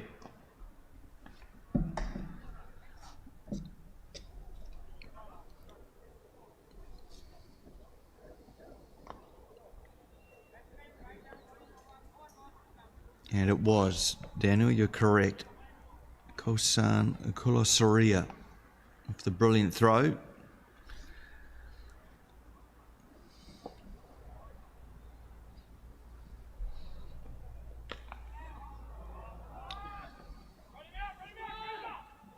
Again, they'll come back. No, they won't in the end.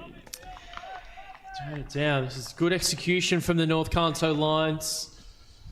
Looking to peg back any possible late charge from the Chargers.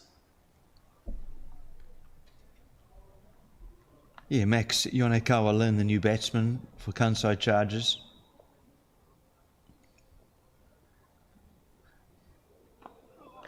Oh, well struck. And it will just loop over the head of deep square. Makoto Taniyama. Late flurry here for the Chargers. Yeah, Taniyama will love that. Hitting his good mate, Reo Sakurano, for 6. Good friends here, of course, both playing for Sano Cricket Club as well. He's got one up over his mate, Taniyama. And Sakurano just pulls out of his run-up. He's having a few issues with the sandy base, and I don't think kicking it will help. Yes. Yeah, let's make a bigger divot, Rayo. Yeah, let's see if that helps. Okay. 3 balls remaining.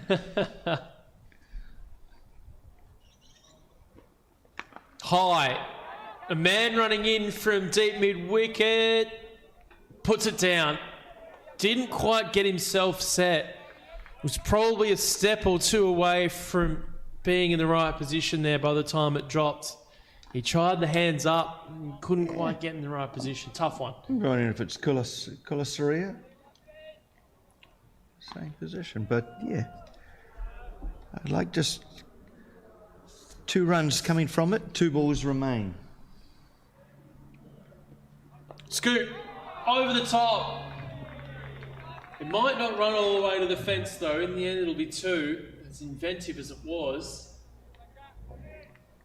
Oh, great little flurry. This is from Makoto Taniyama.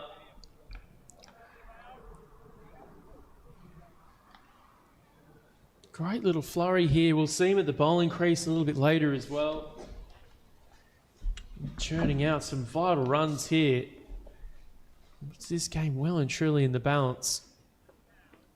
Oh, too short. This dragged down from Ram Sakurano Thomas. Certain wide, and it's 12 from the over, 13 from the over thus far. 1 ball still remaining. Final ball of the innings for Kansai Chargers.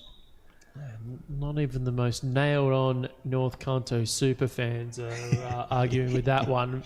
One of the more obvious wide decisions we'll see. Tries to again go that slow ball bouncer route. In the end it will be 2.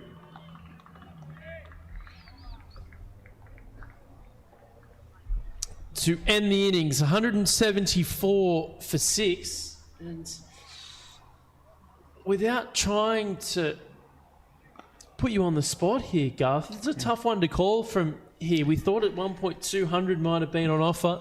Only able to score in the mid-170s. Gives the opportunity, or the bowling side from a North Kanto point of view, have just done enough to keep themselves in the hunt. A very fascinating afternoon of play we're about to have. Yeah, it'll be an interesting chase from North Kanto. As you say, we thought past score on the synthetic is about 170. They've gone a little bit above that, have Kansai Chargers, thanks to the man at the top, Jack Wildermuth, 63 coming from 34 balls. Got them off to a brilliant start, brilliant foundation. Following on from that, we had a good partnership between Alistair Kadawaki Fleming and Alexander Shirai Patmore. And then at the end, Makoto Taniyama's, you can't overlook his contribution. 26 runs coming from just 10 balls. And certainly that final over, adding another 14 runs, just got them above that 170 mark. So it'll be an interesting chase. We'll take a 10-minute break. We'll be back with you then.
Welcome back to the Sano International Cricket Ground number 1.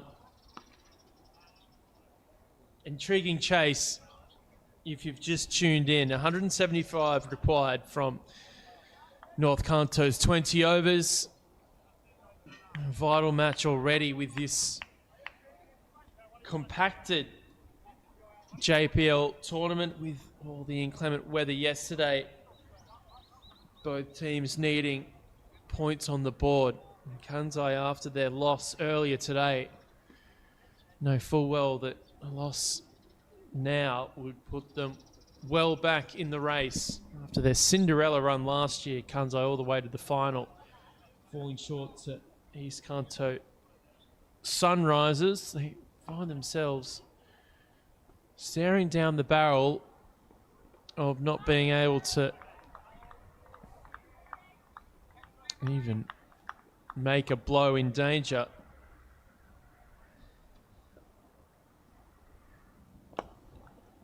Rockets off Nikhil Pole's bat to begin, but a dot ball. Abdul Samad opening the bowling here for the Chargers.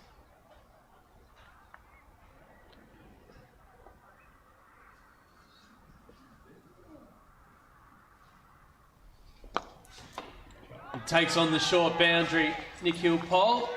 Almost takes out a fielder on the adjacent field. And a 19 World Cup representative off the mark with a 6. Do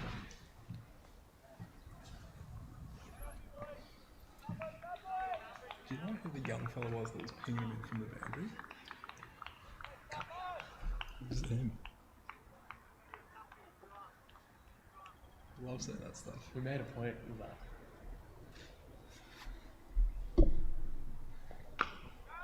Oh, this time it does make the most of the short boundary on the leg side. Didn't quite time it to perfection, but when you're only looking at like 45 metres out there, you don't need to get all of it. It's a good little start this for North Kanto Lions, who watched on in the morning. Abdul Samad going for a couple of early sixes. Little conference there between a couple of the men out there. Over the top this time on the offside. And this time manipulating the infielders in the power play. Great start this from Nikhil Pole. Man who had a quiet under-19 World Cup by his standards, did such a good job in the build-up in the qualifiers.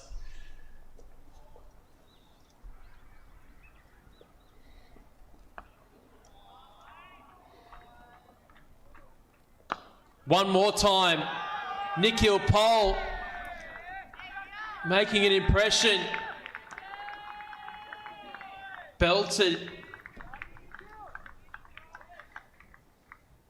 And Amansi next to me, who has worked with him as an assistant coach in the under-19 Japan setup, and of course the Japan national team captain Kendall Katawaki Fleming joins us upstairs. Welcome, Kendall.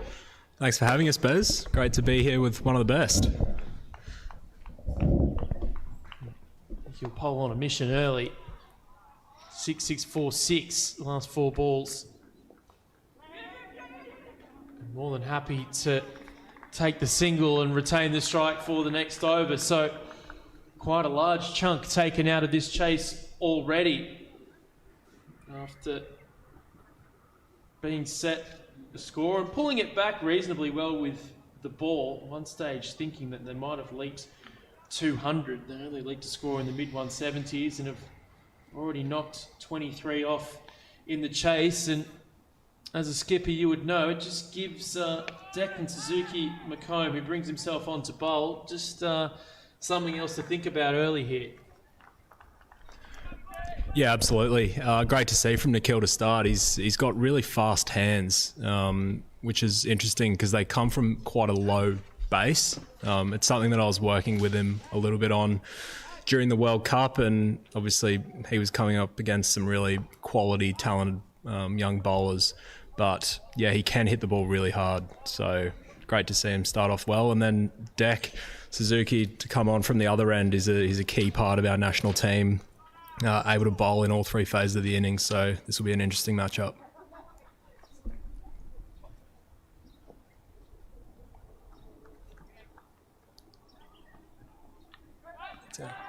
And a little tickle. So a man with extensive international experience in Declan Suzuki McComb. He'd lost his run up a little bit there running in, but not that it affected him too much, and maybe a little bit lazy from Nikhil Pol there, that outside edge.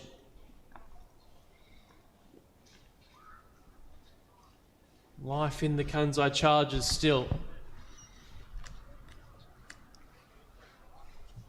It's been great to see across both matches. Obviously not ideal conditions at times for the bowlers, but they haven't complained one bit, and we've got fast bowlers running in with these run-ups, guys throwing themselves around in the field as well.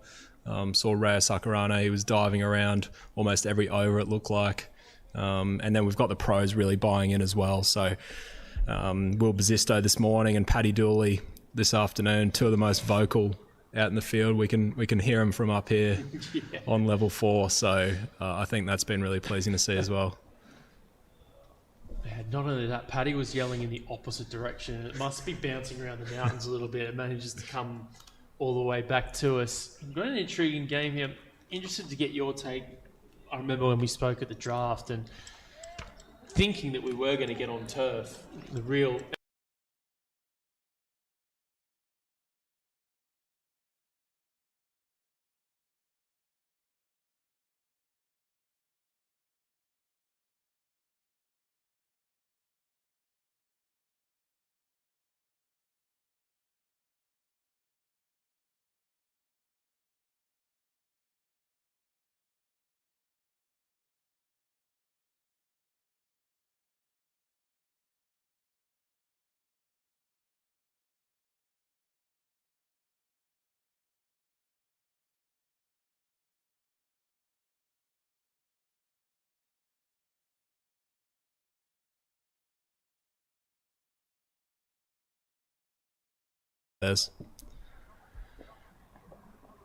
Oh, high. And this should be taken. There it is, Declan Suzuki. There's not a whole lot of celebrations going around the group, but Declan Suzuki McComb out of nowhere has picked up 2 from 2. It's a bit of a strange option there from young Kaushan, who's quite a stylish player, who generally gives himself a little bit of time to get in, but today he's tried to take it on first ball and it hasn't gone his way. So 2 quick ones for Deck, as we've got the skipper, I think, coming into bat now, Raya Sakurano, who's been working on his power game a lot over the last 12 months, and I'm really keen to see him over the next couple of days and then hopefully the next couple of weeks. Hopefully clears the pickets a few times. Yeah, it's a big fortnight also for yourself and for the Japan national team, as we see your vice captain come out to bat here in what is now a precarious period. It gave themselves 1 ball in the first over, Nikhil Pol, before plundering 23, and then maybe just thinking that it was a little bit easier than it might have been. All of a sudden coughed up 2 wickets inexplicably. Now Declan Suzuki McComb is on a hat-trick. Interesting to see the field here. Of course, normal power play rules, T20 rules. There's a deep third and a deep backward square. Everyone else in on the circle. No slip in. Declan Suzuki McComb on a hat-trick. For a half second, I thought that might have looped into a fielder's hands, but in the end, Sakurano Thomas picks up 1. Yeah, busy 2 weeks or so for yourself in Japan. Kendall, how are you feeling hosting 8 other East Asia Pacific members here as well? Yeah, definitely the biggest tournament we would have hosted in a long time in terms of the number of countries, and really exciting. We're not quite sure what we're playing for yet, but if it's similar to the last cycle, we'll have 2 or 3 teams probably go through to represent the EAP at the combined EAP Asia regional final, where last year we had the opportunity to get through to a World Cup. Nepal, UAE and Oman ended up qualifying Half chance. Saman, I think it was, loaded up with his left hand. It was a nice one for him to pick up and fire at the stumps. Interesting to see if he gets deployed in the next over after that big over against him. But with Nikhil Pal now dismissed, it might be a good opportunity for him to maybe get a second in and out. Yeah, agreed.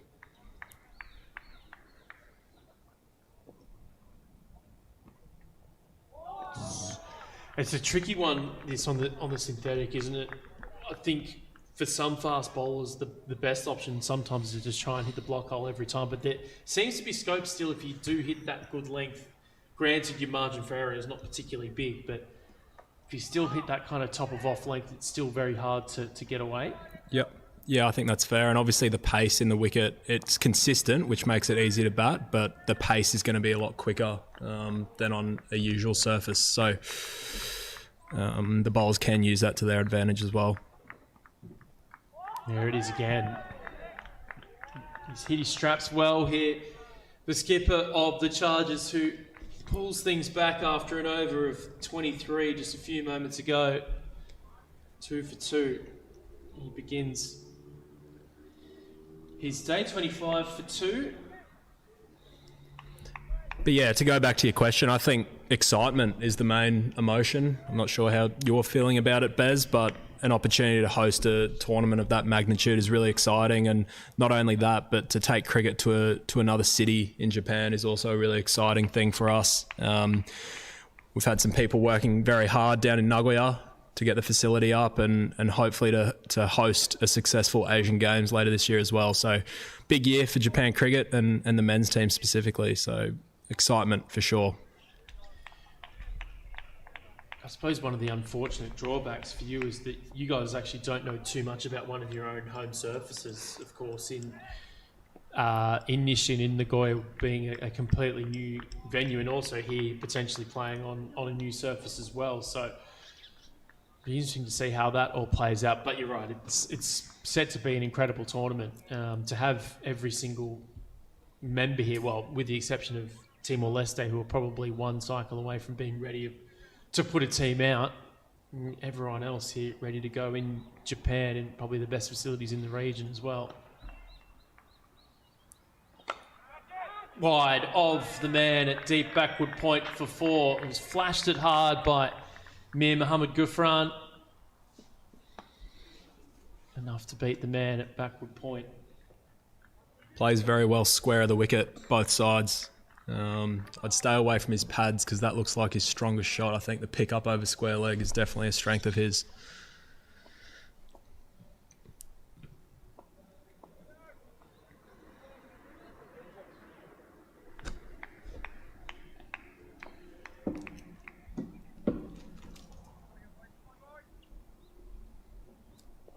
Oh, he goes and tries to take on the pace of Dos Muhammad, but maybe not the smartest shot with Navaratna. Just put Navaratna out there at deep third.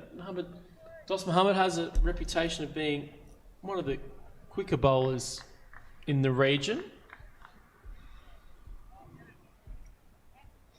Yeah, he's whippy, isn't he? A lot of it happens at the crease by the looks of it. And surprised a few last year, I think, in particular. Nicked off James Baisley from memory.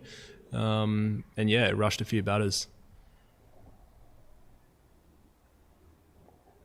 Big play miss. I understand Bayers has welcomed a kid into the world, and Jack Wood was unavailable this time around. I think it was his brother's wedding, Yep. correct? So Yep.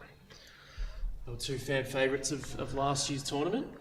Yeah, no, definitely. And they love their time here as well. And obviously, as this league grows, it would be great to have more and more pros taking part. So, it would be great to have those guys back. In saying that, to bring players like Jack Wildermuth, Paddy Dooley, Will Basisto, and Dimuth, Karunaratne, and this year is obviously great for the league.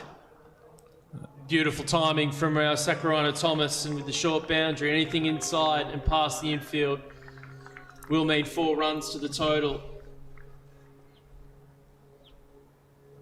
Yeah, it was an awkward one from a JCA point of view, having locked in current KC, of course, and then with the international calendar moving and Nepal having some League 2 fixtures going on as we speak, it meant that he had to pull out, but it meant that at the last minute, Jack Wildermuth was able to be called in. I take it that you probably had some part in that. How did that all sort of go down? Yeah, so it was a conversation that he had with Jack Wood, and Jack spoke really highly of his experience here, and then Jack Wildermuth. Playing miss this time from Sakurana Thomas. Yeah, he sort of just floated it as an option, and unfortunately we were full with Karen KC locked in for the Chargers. But as you said, international commitments meant that he had to pull out late in the piece, and Jack was still available, so he jumped at it, and I think he's excited to lock in over the next couple of days and then spend a few days in Tokyo. Yeah, he certainly locked in with the bat today with a couple of dingers of his own.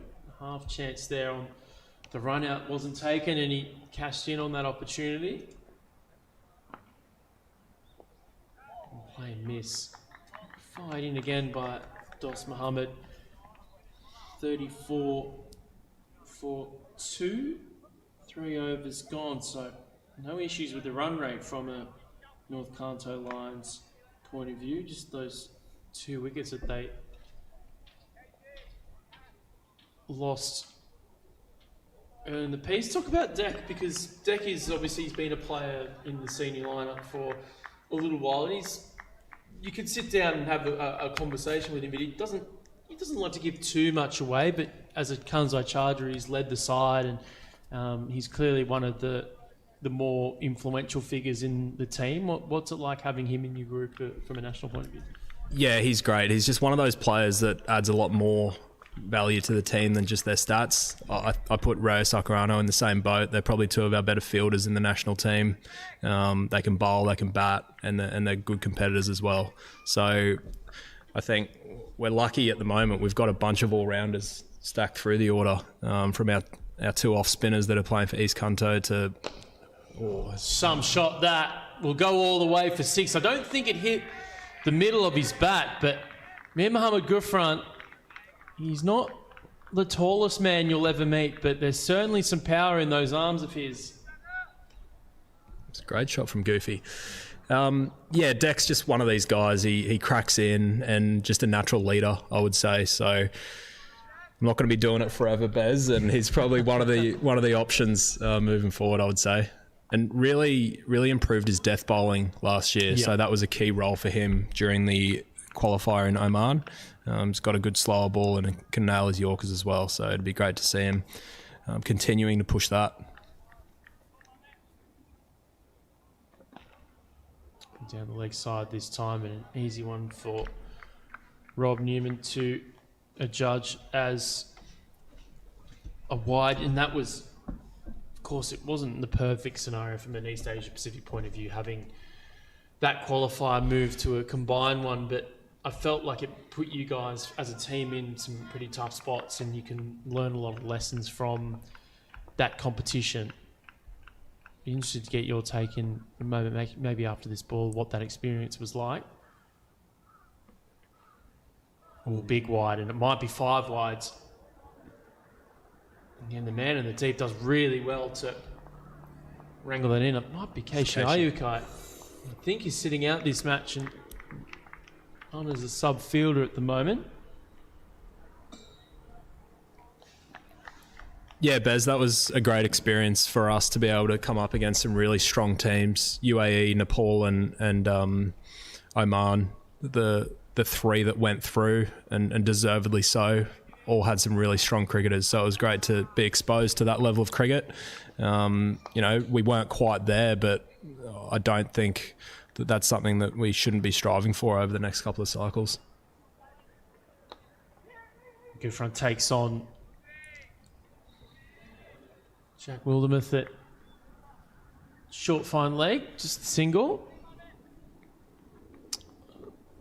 Going back to your JPL match today, it was one where you guys were on the whole in relative control most of the time in that match. You were able to kind of nip in the bud a couple of dangerous threats with the bat on the opposition, and 130 to 140 on the synthetic's probably not going to be enough with the bat. We've seen Suzuki in again. Shot. Great work. Again, using all of his leverage underneath the ball, off the middle of the bat. And that's not a short part of the ground either. That's one of the longer boundaries here. It shows you how much power he has.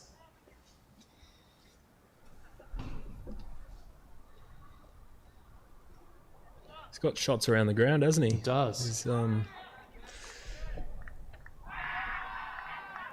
yeah, I think so. With the match this morning, it was one of those. Didn't feel like we nailed any facet of the game, but we were pretty strong, and I thought our effort was there in the field, which was really pleasing. Interesting decision at the toss, I thought. Over Wildermuth, and 6 more to the short boundary this time. Yep. Yeah, you're right. That's Alistair Katawaki Fleming over his head. 21.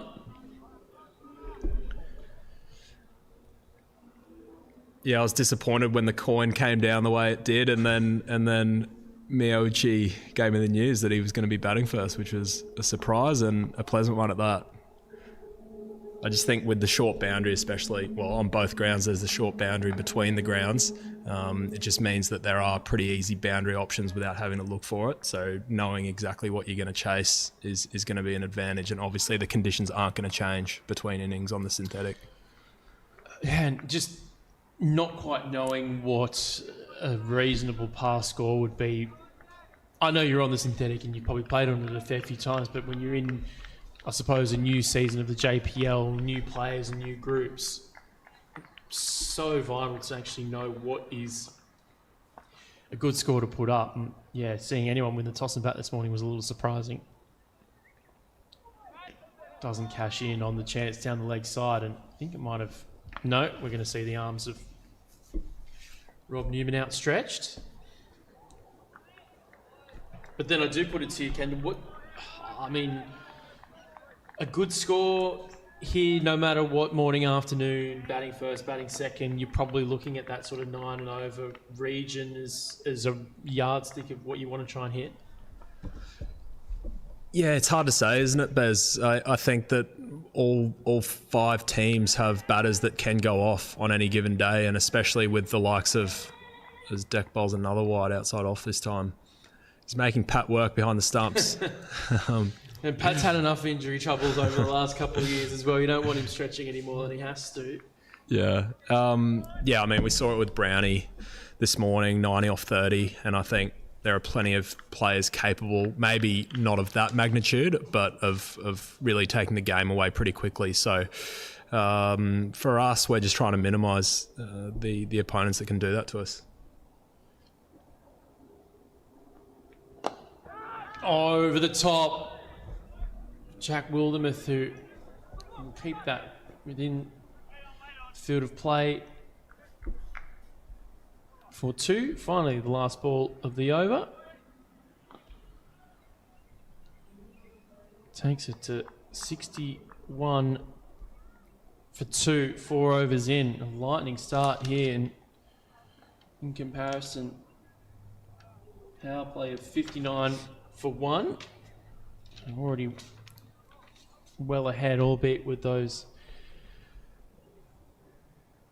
2 wickets in consecutive deliveries. Again, for East Kanto, another target on your back, Kendall?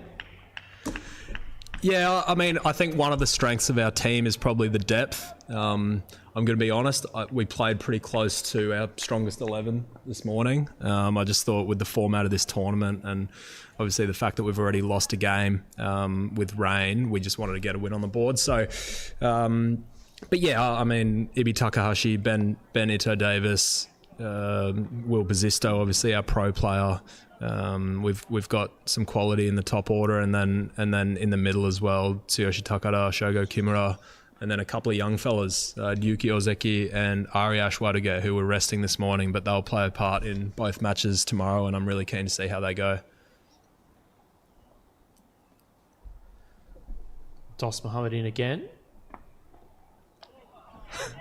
Another leg side wide. It's been a bit of a theme so far in this innings from a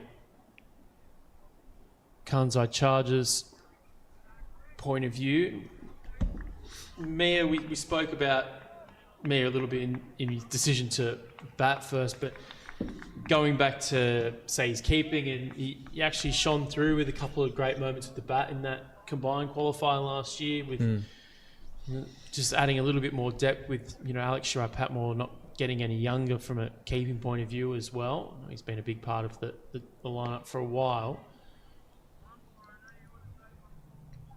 And whilst I understand that the squad for the AAP qualifier has not been finalised, I think one thing that we can say is that an indication of how strong Japanese cricket is going individually is some of the guys who will actually be left out of that squad. There'll be a couple of really tough decisions and a couple of guys who will probably feel a little bit stiff for missing out, but it's just the depth that the team has at the moment, Kendall. Yeah, exactly. Pros and cons, right? The pros of us becoming stronger as a men's team means that unfortunately you do have to leave a couple of players out that probably do deserve it. But I think that there's an understanding within the wider squad that that's the direction we're heading in, and I think collectively everyone does want the men's team to perform better and take that next step. So yeah, there's going to be a couple of tough calls over the next week or two, but yeah, I see that as a positive.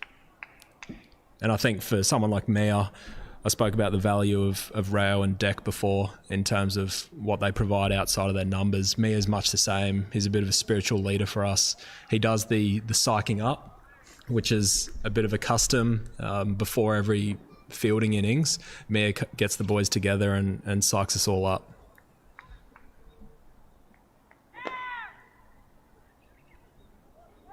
I think it fell just short of the fielder. It's a great effort. Pretty decent effort. I think it might be Harry Hins there mid-on. It's actually a no ball too, so we'll get ourselves a free hit, and Rio Sakurano Thomas has the chance to kickstart his innings 9 from 11 to begin his day. He's watched Mir Mohamed Gufran race to 24 off 7 balls. We'll see. It is Gabby Harahins at mid-on who's unable to wrangle that in. We'll probably see him bowl in the middle overs here. Able to move the field, of course, with a different batter on strike. So I brought the... It's looking like a slower ball in the field. There it is. Or bowled. It'll be a leg by that Dos Muhammad bowling to his plan. Good to have a captain beside us, almost telepathic in working out what's going to happen. But the change in field there, as you see him actually go back out to that deep third here in Sano and the power play overs, and then you've got to deal with the short boundary as well. There's enough factors for a captain to consider, isn't there? Yeah, it's an interesting one, and there's a balance as well, because you don't want to be too transparent with what you're trying to do, because as I did there, you can sort of tell at times what the bowler's going to change to. So I don't mind the split field, one on each side. It keeps the batter guessing a little bit more, but Dost had a plan there and executed it really well.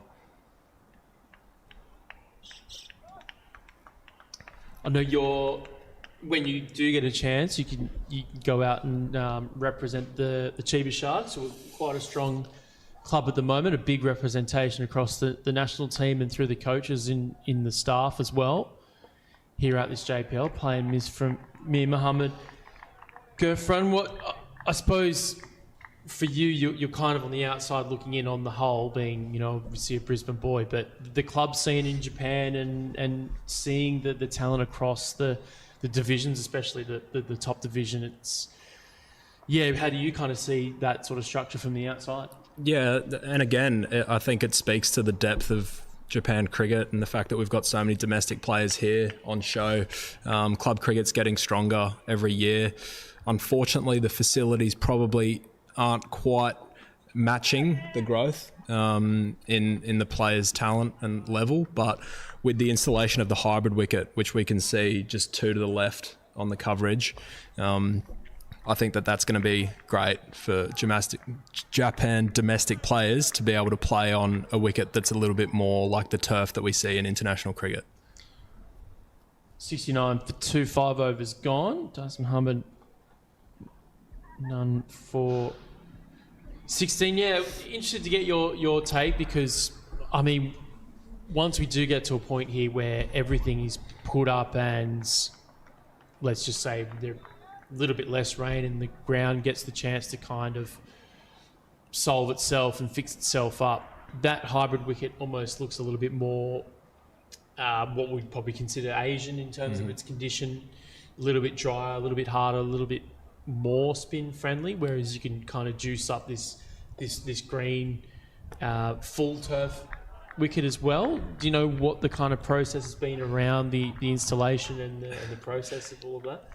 Yeah, I mean, I feel like there are a lot of experts out here this week on grounds, and to be honest, I've played a lot of cricket, but I haven't prepared too many pitches, so I don't understand the specifics of clay content and how to install different types of pitches and whatnot. But obviously out here at the moment, we've got the synthetic strip that we're playing on, we've got the hybrid that's been put in over the last couple of months, we've got about 4 strips of new turf and new clay, and then we've got 2 strips on the end that are our old turf. So as Samad comes into bowl again, nice top of the stumps, dot to cover. And Ash Thurgate in as the subfielder now. And those 2 strips on the end of the square actually look quite promising. Yeah. Nice even grass coverage, so hopefully we can get those up for the EAP. Well fielded again.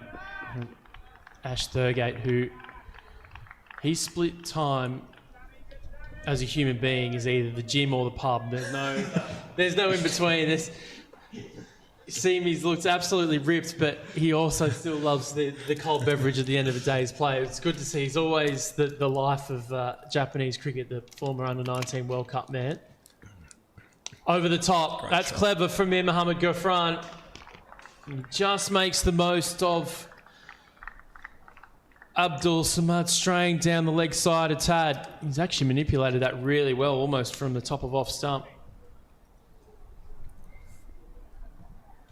The 6th over is one that we talk about a fair bit in international cricket. Obviously, it's not Big Bash rules where it's a 4-over power play and then a surge, and I just think that you can earn the right to really take on this over as a batting group if you've still got wickets in hand. And they've had a great start here. Rocks back this time, but straight to the man at point. He is busy. Mir Mohamed Ghaffran. Great mover of his feet as you saw him come down the track and hit one over long on for 6 as well.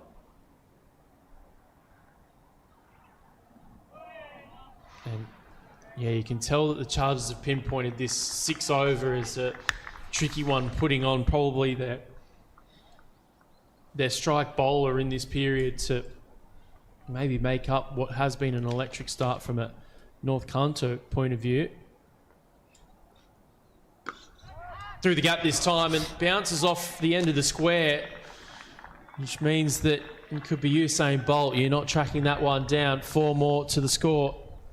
80 for 2, a huge power play.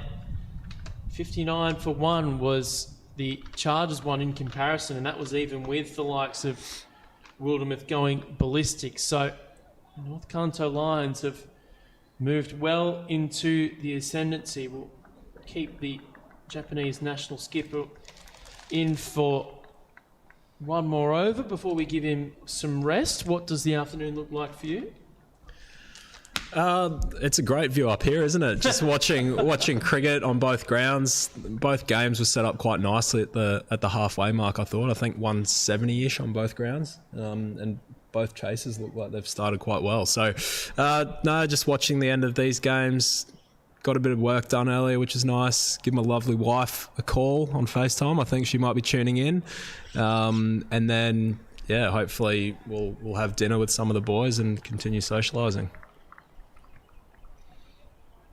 And again, I think that's been one of the great value adds of this tournament, having these pros here, and they've been quite generous with their time and enjoyed talking cricket with the younger fellas. So it's been great to see them picking the pros' brains.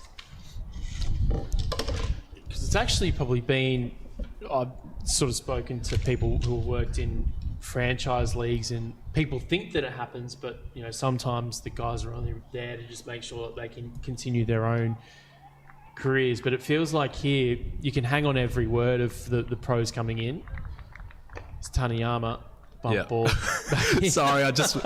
Sorry to cut you off here, Bez. This is a matchup that I think everyone on the ground wants to watch. We saw Rayo come in bumping Tani earlier today, and Tani ended up getting, I would say, slightly the upper hand to start, but he's got his chance to get revenge now, and we see Tani throw the ball back at Rayo. Rayo should have hit it. Oh, and we saw the Hurricanes twins go up against each other before, and it was a pretty cagey affair. This one looks like kind of the opposite. I think both guys are willing to go hard to win the day.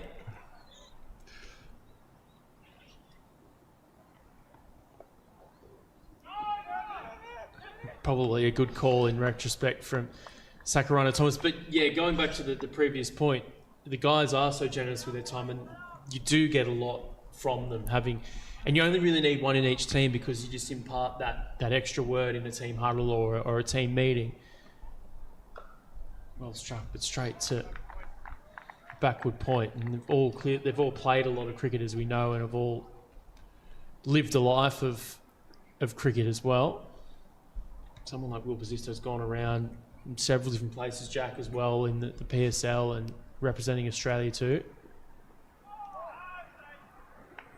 Paddy, in his own right, kind of came to life in that last COVID season where he was thrown the chance and he took it with both hands, and Dimuth's played 100 test matches, so you can't really complain with the experience on offer. And then Josh Brown, of course. This time Sakurana Thomas takes on the 45. Interested maybe to get your take maybe at the end of this over, as we get the chance to maybe wrap one or two things. But as a captain of a team in this tournament, but also the Japan national team captain, what's it kind of like for you, almost putting on multiple hats and trying to be the person who can help oversee the tournament and see the talent, and to earmark who might be next coming through the Japanese system? But you know, yourself, you're also trying to win a tournament for East Kanto and go back to back again. Yeah, I love everyone being as competitive as they are. You know, the 5 teams genuinely want to win this competition, but at the same time, I always love seeing players and especially young players doing their thing and performing. Even this morning, I think young Kazuma Kato Stafford loves getting into the contest, but it was good to see him doing some nice things. I thought he swung a couple out of the hand into me, which was good to see, and I gave him a compliment, but I don't think he took it. He rejected the compliment and had a few choice words back to me. But yeah, he thought he was being condescended. Exactly, I think so. But no, it's great, and we do want this to be a genuine pathway to the national team. So players that perform at Japan Cup level do get the opportunity to be drafted through the JPL trials, and then after that, if you perform here, if you perform at the Futures League, which is our under-23 competition that I'm sure you've touched on, you know, the national selectors are genuinely watching all these games, and so I think it's great to have that pathway.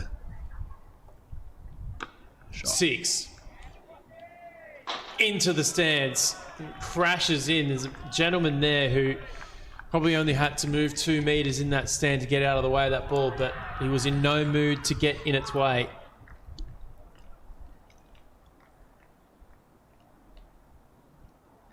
He had a couple of standouts in Futures League. Went to 40 overs, of course, and under 19s as well to meet ICC World Cup criteria. Bill Martin was a name that stood out for the first time, a Manly boy. So talking to a few people involved with the Manly club, they rate him quite highly as well. That's an exciting Exciting talent to come through. Goes one more time. This one's over the stands. Men in the crowd are in no danger because it flies 20 yards over and I think into the paddock next door. There's that power game you were talking about, Kendall. Yeah, it's great to see. I think that is a strong zone for him off the back foot, particularly against pace as well. He's got a great pull shot. So this is great to see.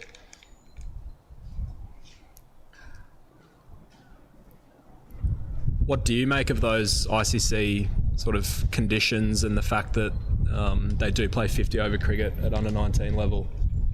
I think it's still good. And I think the reasoning I have behind it is that now through junior cricket, it's completely different to when we were going through junior cricket, Kendall, where, you know, I don't think I played a T20 game of cricket until senior cricket, and now through junior programs, you're playing a lot of T20 cricket. And we actually saw a member in the 19s here last year that we had a lot of rain-reduced matches, but I don't think it actually mattered too much because, with all due respect to Fiji and Papua New Guinea, I don't think they were going to bat 50 overs much, if at all. So I think maybe just having that chance to kind of build into 50 over cricket is probably a good thing. Call of 2 from Sakarana Thomas, and Gulfran is sharp and will get there quite easily. And I think you can always scale it back down to 20 overs. So if you can learn how to play 50 over cricket, I think there is probably reasoning in being able to ramp it back up, because a lot of these kids have grown up playing more T20 cricket.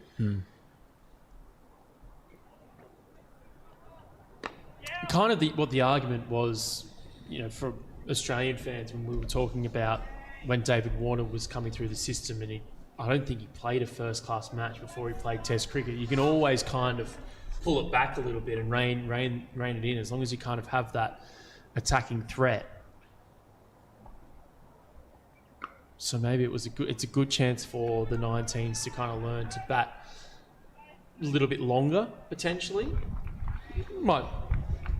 From your perspective? Yeah, I agree with most of that. I still think that of the three formats, 50 over cricket is the best talent ID format. Yeah. I think that you've got to have sort of different tempos as a batter, and as a bowler as well. You're able to get into your spells. So I really like it from that perspective. It means that the margins can be bigger at that World Cup, but I don't think that's necessarily a bad thing either. As long as teams aren't being properly embarrassed. I think there are a couple of results at the female under-19 World Cup that probably weren't ideal, but you know, I thought our boys did a tremendous job at the under-19 World Cup in Namibia, and they can really hold their heads high from how we competed at that tournament. Yeah, from a staff point of view as an assistant coach, like to see them, as we see Tony Armour again, racing in, barely gives us a chance to talk cricket, even with the game on, with all due respect. But as a coach, seeing that victory, different sense of pride as a staff member maybe versus as a player? Yeah, I think for sure. Really enjoy my time coaching through the JCA and with our under-19s in particular, and even before that we had little wins. The fact that we pushed Ireland, we batted 50 overs against Sri Lanka and Australia, and with the majority of our team being eligible for the next World Cup, I think they're in a really exciting spot. And then to make history with that final game against Tanzania, we actually lost to them in a warm-up game, and pretty convincingly at that as well. We were missing Charlie, Harahins, and a couple of others were resting, but I think they would have had some confidence from that. And as Rayo hits another one down to long off for one. Massive occasion for Japan cricket for sure.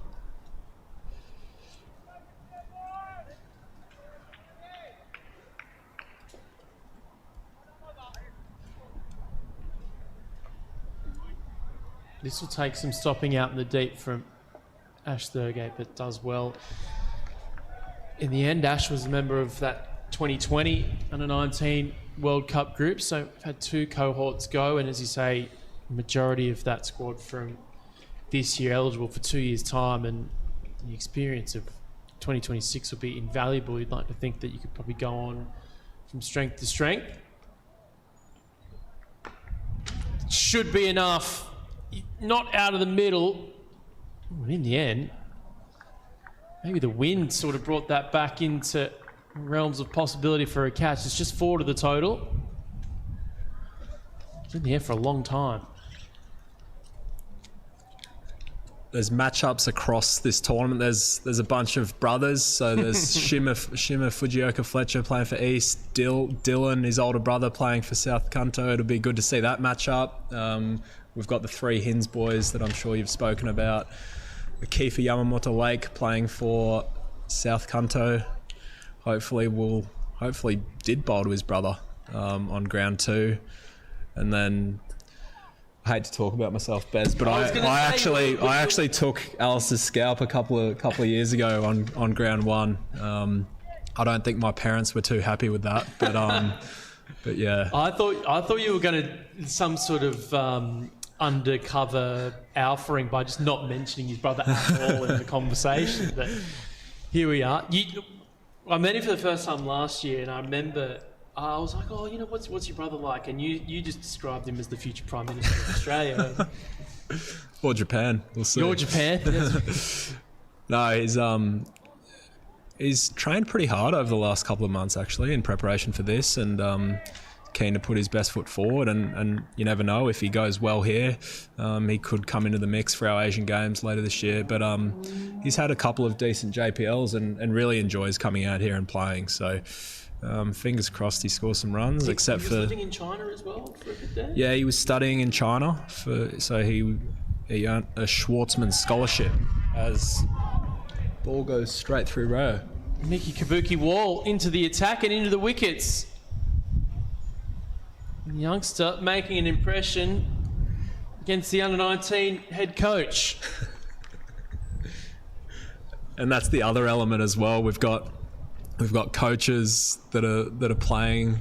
We've got Rayo and myself as 19s coaches. We've got Benny as an assistant as well, and it just adds a layer to the competition, I think. But it's all in good fun. And I think Rayo and Tunny are almost at that level of being brothers bowling to each other.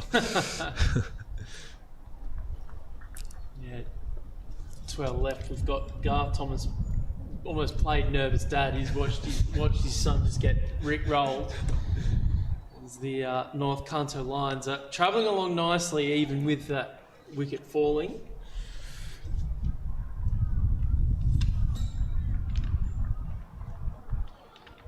When do you guys head to Nishin? 6th? 7th? The 6th. Yeah. I think that's a Wednesday of next week. So a few of us will be taking the Shinkansen from Tokyo to save ourselves 7 hours in the bus, but I think on the way back we don't really have much of a choice, unfortunately. So no, really excited to get down there. I haven't been to Nagoya for years, since I was a kid, so it's not quite in Nagoya Central, is it? It's about half an hour or 40 minutes outside, but no, nonetheless, it'll be great to see a new facility and a new city.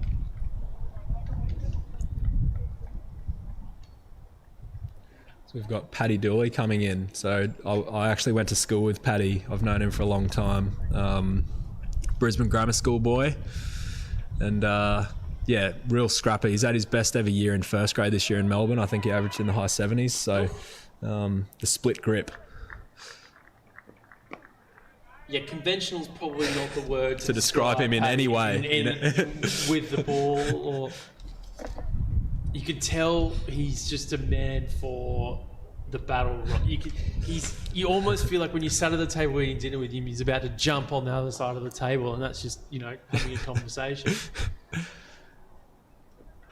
Yeah, always played above himself in every way imaginable. So he also played first 15 for Brisbane Grammar School in the GPS competition in Brisbane, which is quite a strong competition, much like the Sydney one is, and a genuine pathway for rugby players to become professionals from that competition. And he played in the back row, and he was outmatched. I think he was the lightest forward in the competition by 20 kilos or something. He was a flanker, and he would just put his body on the line every game.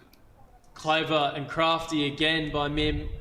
Mohamed Gouffran being instrumental in this chase, and he's one blow away from a half century. Pocket rocket dealing in boundaries. been really impressive how he's manipulated the field and also picked that short boundary off.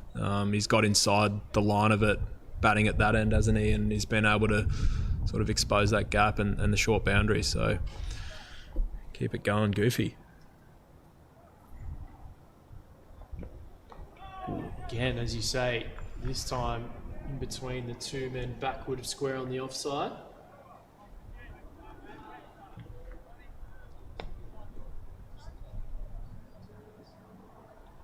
One more over.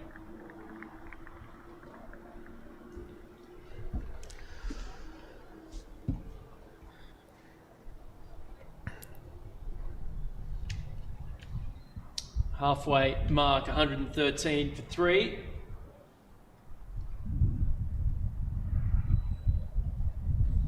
Should see what the plans are from Declan, Suzuki, and Macomb now. Starting to run out of runs to play with. Yeah, just different scenarios for the other 4 captains. We see a top ball to begin. Just different scenarios. It's close. Yeah, just having a look. Yeah, give you an update from the other ground in a moment. Paddled.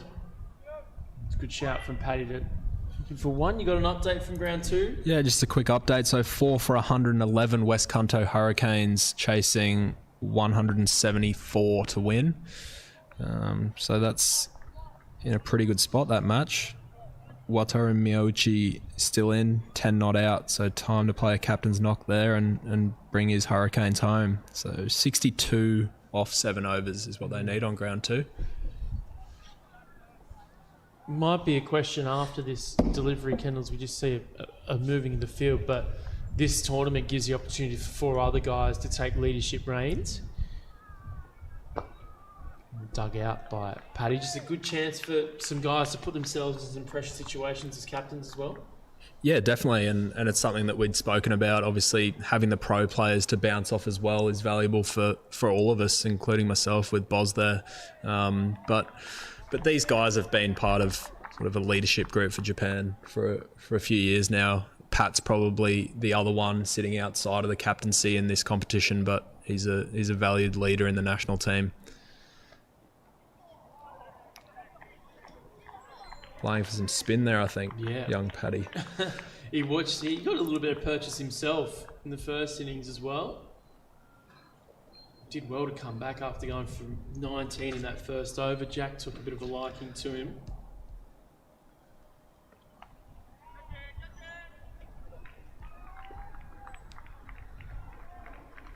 He's just sizing up the field as stumps are readjusted.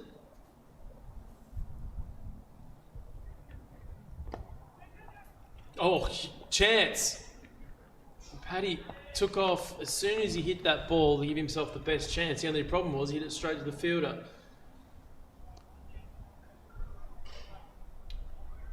One, 5, 4, 3. Thanks for having me on, Bez, and thanks, listeners. I'll pass over back to Garth Thomas and his soothing voice. You'll be gifted a couple of Sakurano brownies on the way out, I think, too, as a peace offering. I'm sure we'll hear more from you as the tournament goes on. I'll say good luck to the Sunrisers, although the other teams in the competition will not be wishing you the best of luck. Anyway, looks like Kai Kabuki Wall in. Yeah, thank you, Kendo Karawaki Fleming. Brilliant insights from Japan's current captain. As you say, a big couple of weeks for Japan cricket.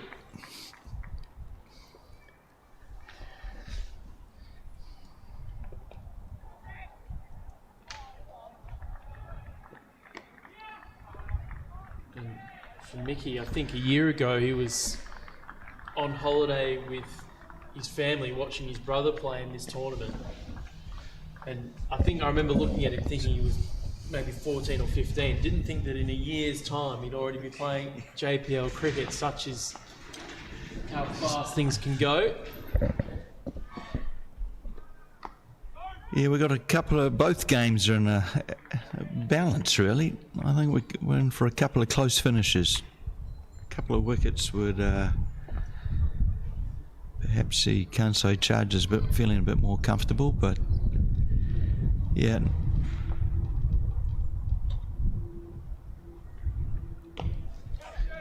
In between the two outfielders, one bounce for Paddy Dooley. Plenty of experience there with that shot. Just was able to contour his body and work it into a big pocket of the ground.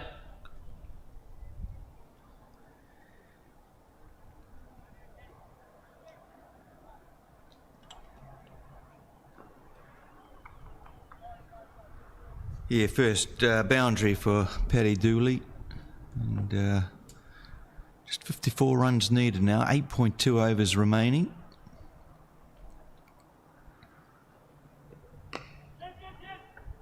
Early call of yes again. There might even be thought of nicking a second, though Paddy was more than happy to take just the one.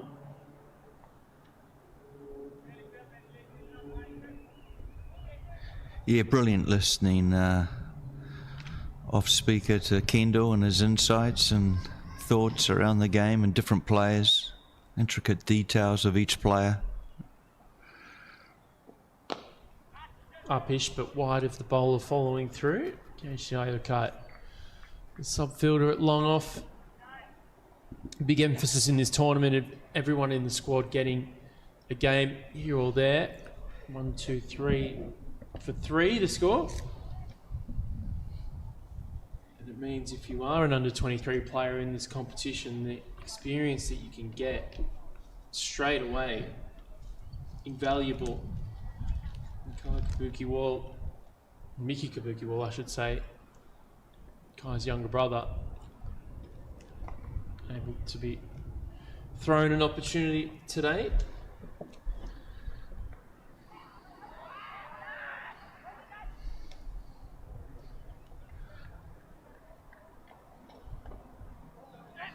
We'll wait the call from the umpire as to whether there was a little nick on that.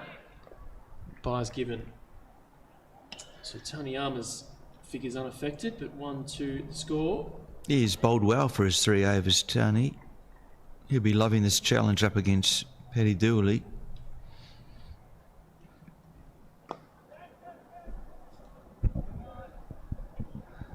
Easy single down to long off.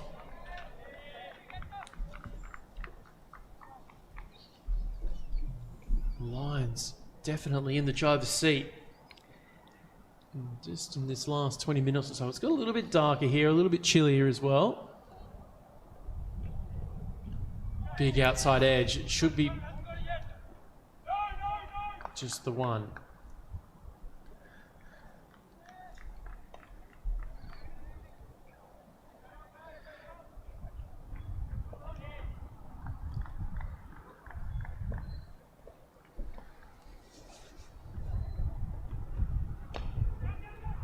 Chance, well picked up by Thurgate, but he misses the opportunity. Only one stump to aim at.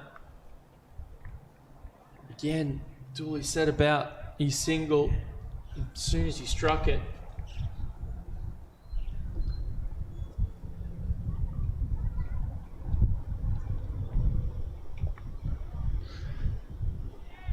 Gouffran again manipulating the field so well. Again, just the single, but without a whole lot of effort, Garth Thomas have picked up one every single ball here in this over. Yeah, Gouffran's been impressive, hasn't he? He's 53 runs. He's come 7 boundaries a part of it. But as Kendall said, he plays all around the wicket. He's just manipulating the field beautifully.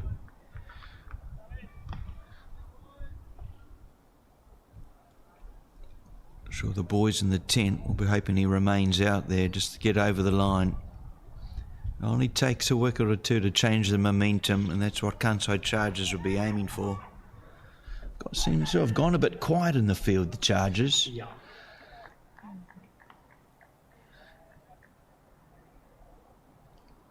Right, required, just over 6.5. And that can, as we know, in this shortened format, 20 over cricket, can change in an over.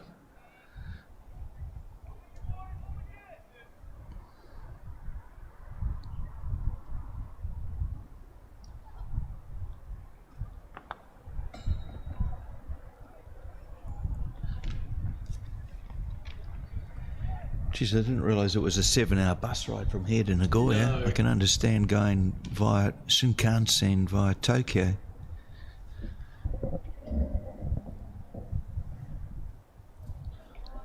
I have sat on a bus in Japan for 10 hours before. Incredibly difficult because you can't make a noise in public transport in Japan. I had a packet of crisps or chips. I felt guilty opening them, hence because of the noise I was making. I've had that. I've had that on the train as well. Yeah.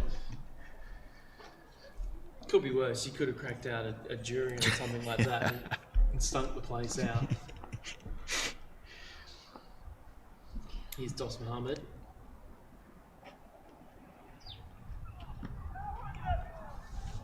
Half shout, but yeah, it's going to have to do something special as a right armour against the left-hander over the wicket. Just missing him LBW. 33, interesting. Probably noticed that Dos Muhammad's name's been taped up on the back of his shirt. It was actually going to be Karan KC's number Right. before he had to pull out, so it's the number linking KC, Karan KC and Dos Muhammad. Should be 4, and it will be 4. Again, just the line, a tad off there for Dos Muhammad and Paddy Dooley. That's almost net practice for him.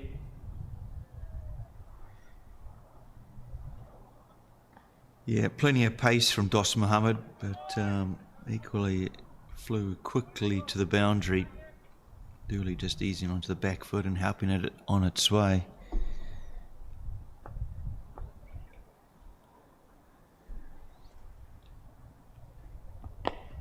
Good comeback. And that's one of the few spots on the synthetic wicket where, as a bowler, you're probably on top. If you can hit the block hole like that, very hard to execute, of course, and impossible every delivery, but if they are going to sneak out of this one with a win, Kansai, there's going to need to be a few more of those.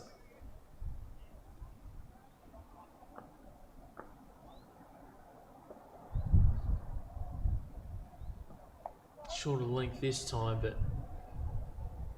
the line is fixed up a tad. News over the other ground there, Gar? Yeah, we're coming down to the final 4 overs. 46 runs needed from West Kanto. They have lost their captain, Miyauchi. Be left to Rahil Kano and Melinda Disanayake.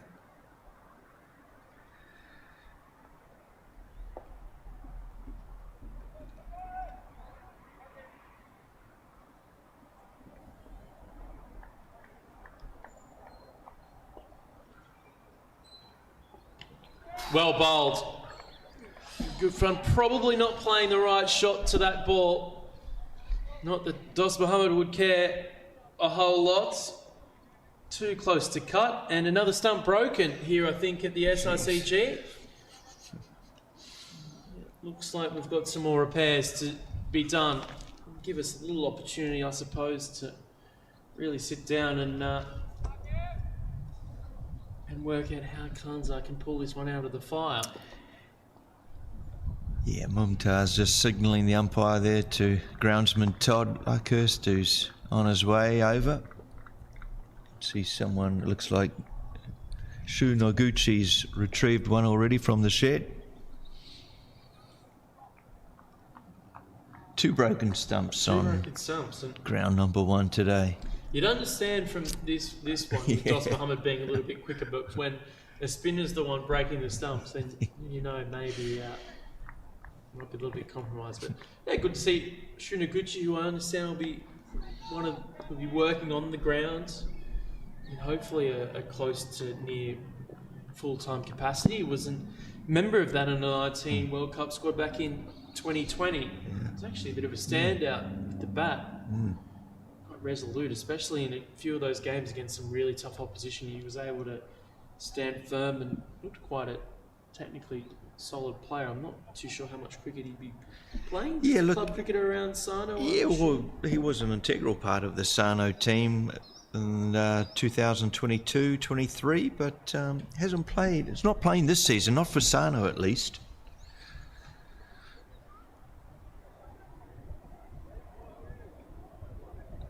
So just I'm not sure if it's a workload thing or have yet to bowl Jack Wildermuth as well in this innings. Just looking at some of their options, they've already used. They've only used 5 at the moment.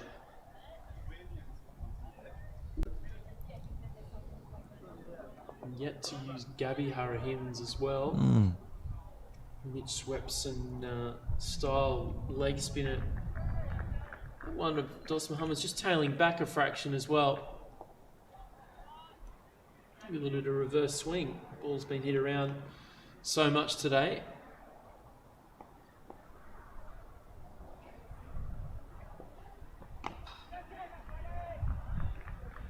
Well worked single out to extra cover. Yeah, you can understand Captain Suzuki McComb going to Dost, asking him to deliver a wicket, unable to do so in this over.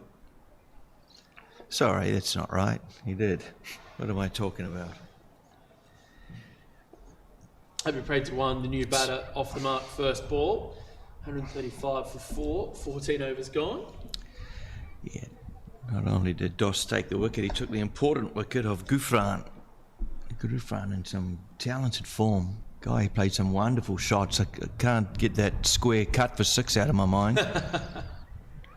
It's got to be, what, 55, 60 metre boundary? Yeah, it's a big hit. Well, it's a 30-yard circle, and the rope is probably another 35 metres at least further out, so...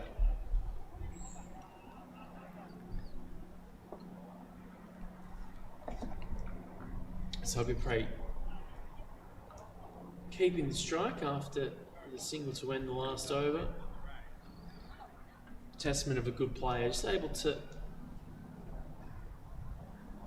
work an easy single first ball, simultaneously getting his eye in, but also keeping things going in the field. Here's Maxiona Carvalin, another bowler we've yet to see be deployed. Interesting one. He was a member of the 19 squad when they qualified for the Under-19 World Cup this time last year, but just found his way out of the team come the tournament proper.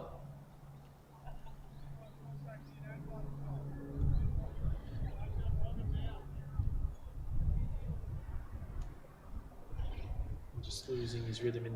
Yeah, plenty of competition for spots really isn't there under 19, and as Kendo alluded to, senior squad as well, which is a good problem to have. It's just showing that Japan cricket is growing in depth.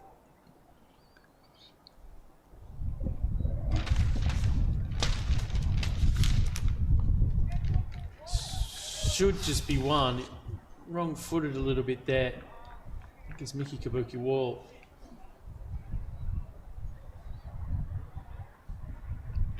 You can probably hear from the mics too, our pages being blown away. The breeze has started to come through here in Sano, and weather's threatening, but I think we'll be okay from a match result point of view here. Yeah, North Kanto Lions well ahead of past score.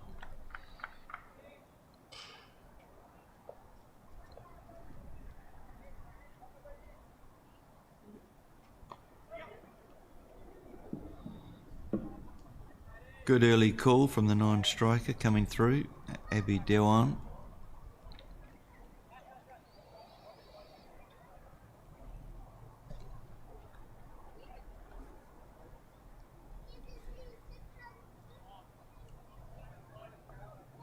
Tell you what, if they were to get up today, North Kanto Lions, see a change of action there, Yonakawa Lin. If they were to pick up a win today, it would do massive things for the morale of that group. It was a team that did struggle last year, but even if there were to be questions of how much batting strength they have, just having the beauty of Paddy Dooley coming in this position, who's not a renowned batter, definitely pick more for his bowling, but the guys at the top of the order have almost ticked every box.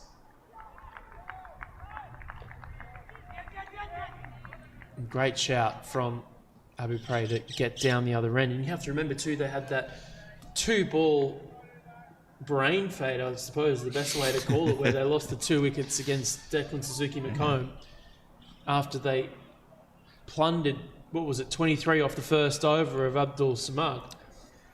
Yeah, got them off to a flyer, didn't he, Nikhil Pol?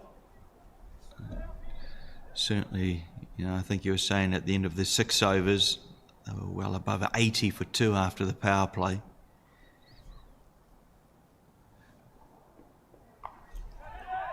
High on the bat, man running around, won't have a play at the ball. Did get a nice little bounce there. I thought for a moment it might have plugged in the grass, but maybe just without the rain we've had in the last 24 hours or so, it's meant that it will be a touch faster. Rock back and hit that really hard, Abu Prey Dewan.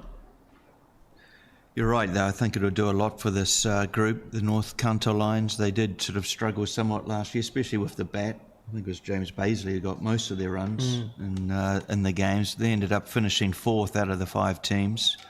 But I think just this, being able to, if they do get over the line, chasing down 174, will give them some much-needed confidence. Of course, a lot of changes from last year's squad.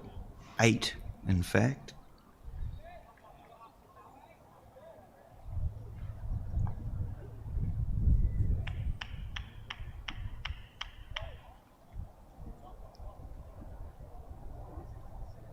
A lot of discussion here. And Abdul Samad, for all his experience and ability, he's gone for 51 in his first 3 overs here. Left arm orthodox spinner to a left-handed bat is a tough position for him to be in. Going to take something special. Him to pull this out now for Kansai. Talk of 2 from Paddy Dooley. It was an early shout. Nabipri Dewan got out of the blocks really well. So much so that Ash Thurgate didn't even bother throwing to his end.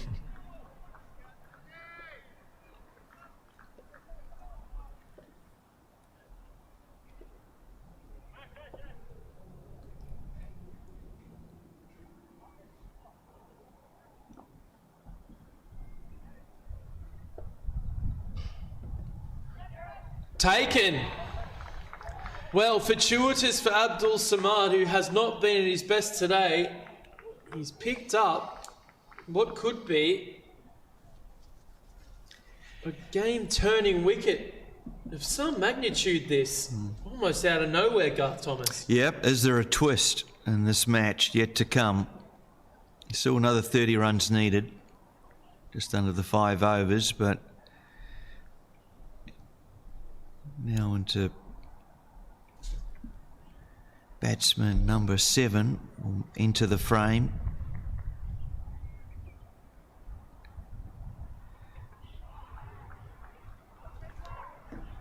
Game still on here.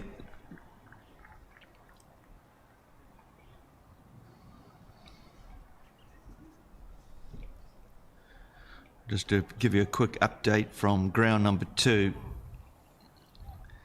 South Kanto Super Kings batted first, made 173, and it looks like it will be a winning total. West Kanto, they need 36 runs off 1.5 overs, just having lost Khan.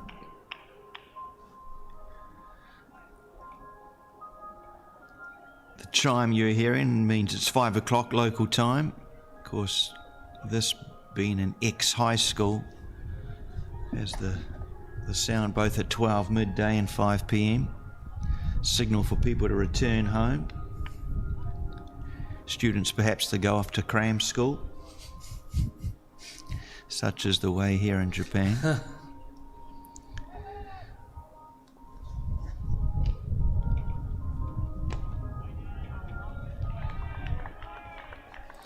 So a bit of life coming back into the Kansai Chargers fielders. No, they're not out of the contest.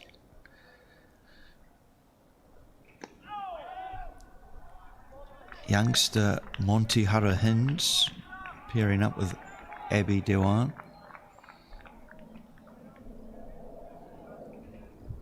I believe Monty's 16. Could be wrong on that, but still a youngster.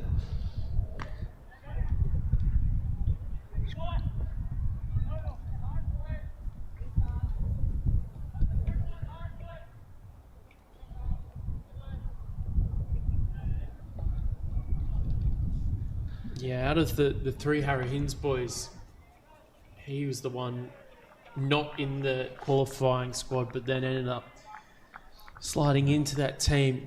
Did watch him play a lot of cricket actually in this portable net that they put down here in Sano. Played a lot of cricket off the field, watching his twin brother and his older brother qualify for Japan. And then, as luck would have it, he would go on to join them in the World Cup. 30 off 26. 29 off 25. And make that 28 off the last 4 overs. It sets up a fascinating finish here in Sano. 147 for 5. They need 7 and over in the final 4 overs to nab victory. North Kanto over the Kansai Chargers to end match day 2 here at the JPL. Yeah, it just shows how quickly the game can change. The wicket of Dooley prior to that, Gufran, certainly turned the momentum back into Kansai Chargers. It's a sprint to the finish now. Can Abby Dewan, the senior partner of the pair, guide his team home to victory? At the same point, they were 140 for 2, Kansai, so almost neck and neck. They finished the 20th over well too, didn't they, Kansai Chargers, taking 14, 13 off the last over.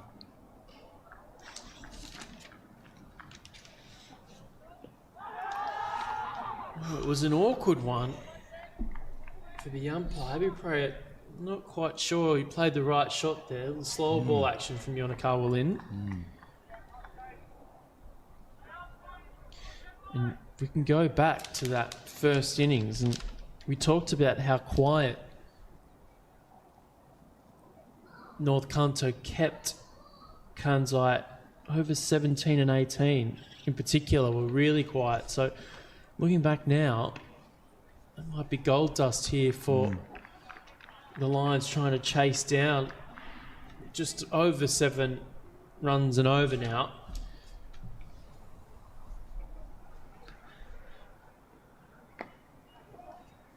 Should just be the one miss-hit pull shot. I've noticed that Yonakawa Lin has changed his bowling action a little bit compared to last year. He sort of tries to load up and almost pull the trigger with that front arm of his.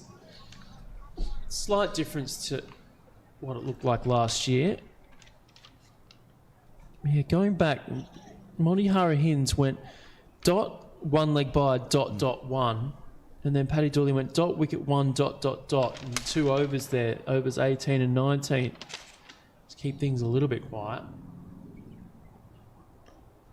He's done enough to work that past the leg side fielder. Not quite, but it'll be just the one. Probably through to the wrong end there as well. Yeah, probably the right decision not to come back for a second there. can understand the intent.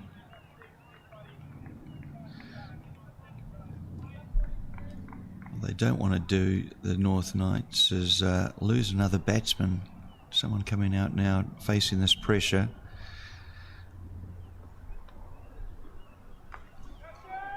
Man out there. No, it might have been a little bit misread by Ash Thurgate. It's gone for 6. He stayed on the rope. He might have had a play on this. Let's take a look at the replay, Garth. Yeah, probably won't pick up the initial movement Ash Thurgate made, but he did sort of come in, then sort of backtrack, didn't he? So a slight misread. Whether he'd been able to take it or not will remain unseen, but certainly a shot of relief for North Kanto Lions.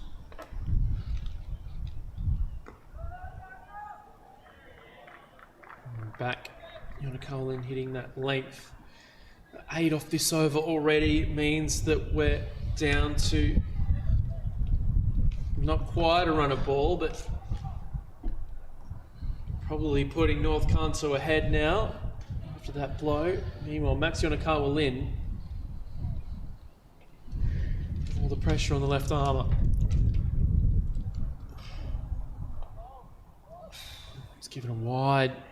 I can understand the thinking from Yonakawa Lin, just to take the leg side away. Yep. Then you've also got the short boundary on the offside to deal with as well.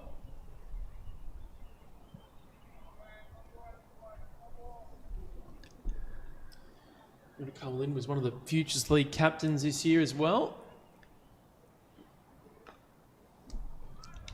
Thurgate will be tested. He's run in quick and picked up cleanly. A throw not quite up to scratch, but it didn't matter. He did the hard work early. 1-5-7 for 5. 17 overs gone. We've got an even run a ball to win. 18 off 18 required. Match completed on ground 2. South Kanto Super Kings getting up in that. A win by 27 runs over the West Kanto Hurricanes. Back here, all action, all eyes will be on ground number 1. What's turning out to be a close finish.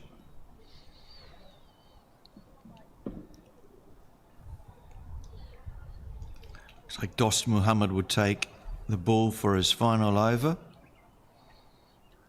3 overs remain, 18 runs needed. They haven't used Jack Wildermuth with the ball, and whether that's a management thing or maybe if they find themselves in a spot of bother, they might just try and deploy him as a bit of a trump card here at the end.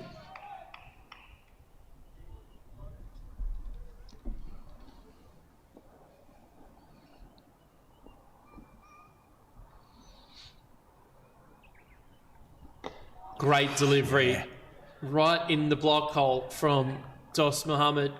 In the end, it was well negotiated too. Yeah.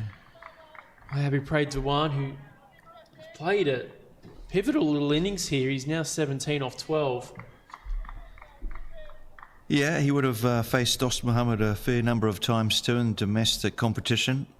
However, Monty Harahins don't believe he would have seen Dost Muhammad too often, perhaps for the first time.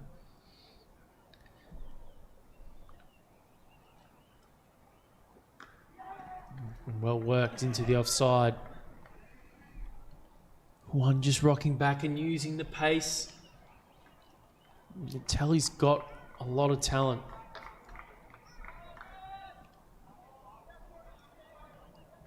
With bat in hand, Monty Harahins seemingly has a lot of time against bowler who you could probably make an argument as being one of the quickest in the competition.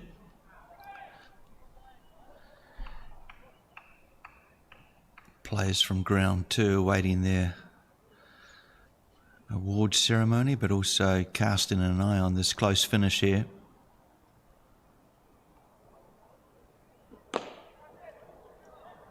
Shies. Oh, for a moment I thought we had the perfect angle. It was zeroing in on the stumps. Keishiokai just wide with the throw. Did everything right. Yeah, as I said, the view that we've got here, Garth, from the angle, we're roughly wide long off. Right over Ayaka's shoulder. For a long time, I thought that was going on to hit the stumps.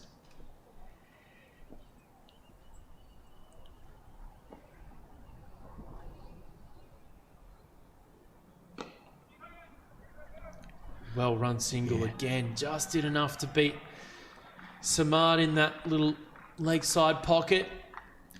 Yeah, intelligent cricket from Monty Hurricanes. In fact, all three of the Hurricanes seem to play beyond their years. Real intelligent cricketers, all three of them. Not an easy situation for a youngster. 16-year-old Monty. He's doing his job well here. You feel a boundary will just break the game open, won't you, for the North Kanto Kings? But until that happens, game on.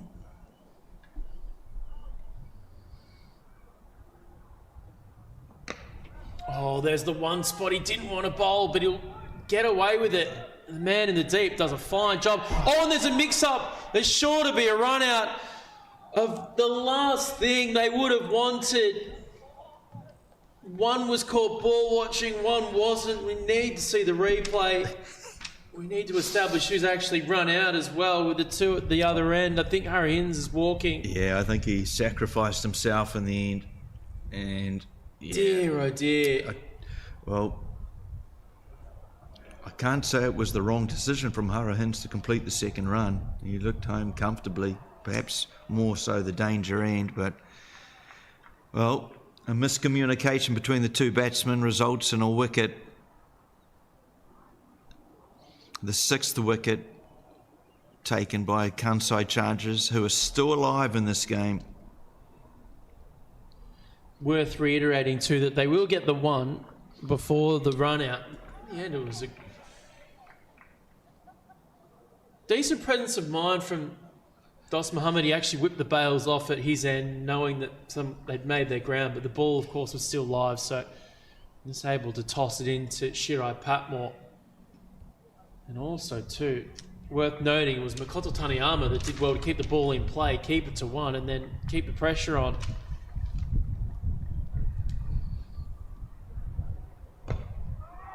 And a dot ball. So after the wicket, you expose a new batter into the scenario.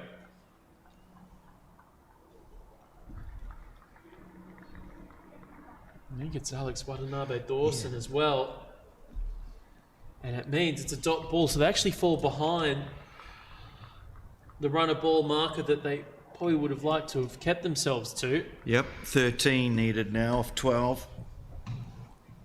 It was just a bit of an unforced error. It was almost, they were trying to make up for the mistake of not putting the ball away for a boundary, and then they compounded the error with another mistake. As it just gets a little bit darker here, we won't get this, I don't think we'll get rain in the next 6 minutes, but it's just brought a little eerie dimension to the finish here. Declan Suzuki McComb, meanwhile, Garth has brought himself on to bowl, which will mean that the last over, it's probably going to have to go to one of the youngsters unless he, out of nowhere, throws it to Jack Wildermuth instead. So Declan Suzuki McComb's earmarked this is maybe the more important of the last two overs. Yeah. Penultimate over coming up as he's just warming in with his runner. Yeah, he'll finish. This will be his third over, Suzuki McComb. I just wonder if he miscalculated that or whether he's happy with the other bowler's work. Dos Muhammad finishing the figures of 1 for 27.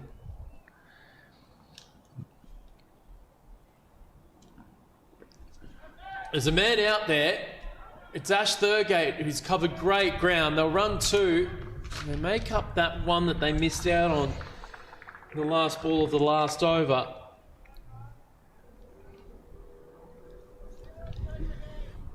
Potential final over thriller here.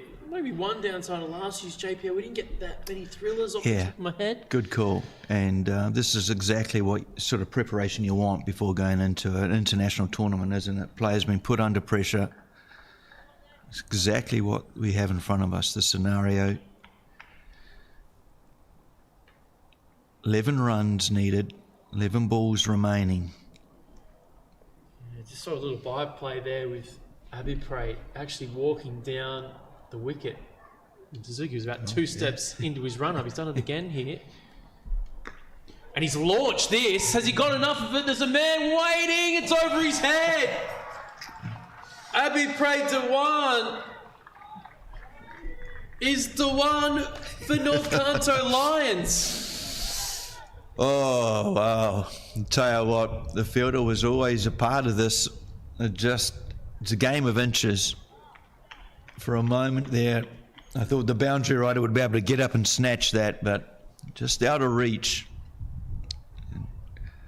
That puts North Kanto way ahead in this match now. Squeezes another single. You're going to have to bring the field in if you're Declan Suzuki McComb. And this is always the danger when you only need to run a ball. If you can get one away, just one away somewhere. It doesn't matter how you get it. If it's inside edge, through for 4, it doesn't matter. But well on top now.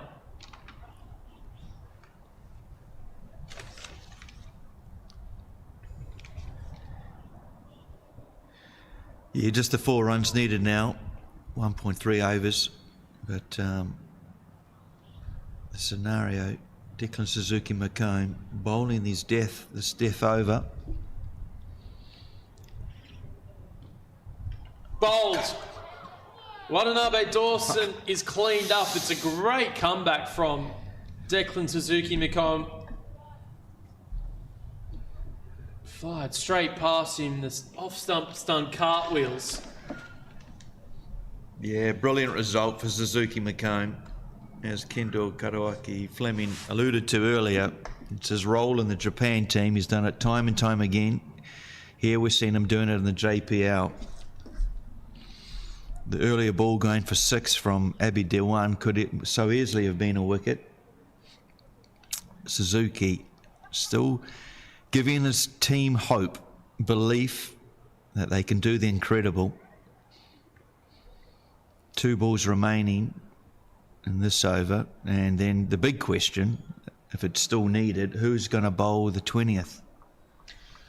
This is an interesting one for Dewan as well, because you would assume that he will want the strike no matter what here. Whether he's willing to give up 2 balls and almost give the guys at the other end almost license to go, because you don't want to get down this end and then get stuck for the last over being off strike. So we see young Chahaya Sekine in for the Lions, under-19 World Cup wicketkeeper.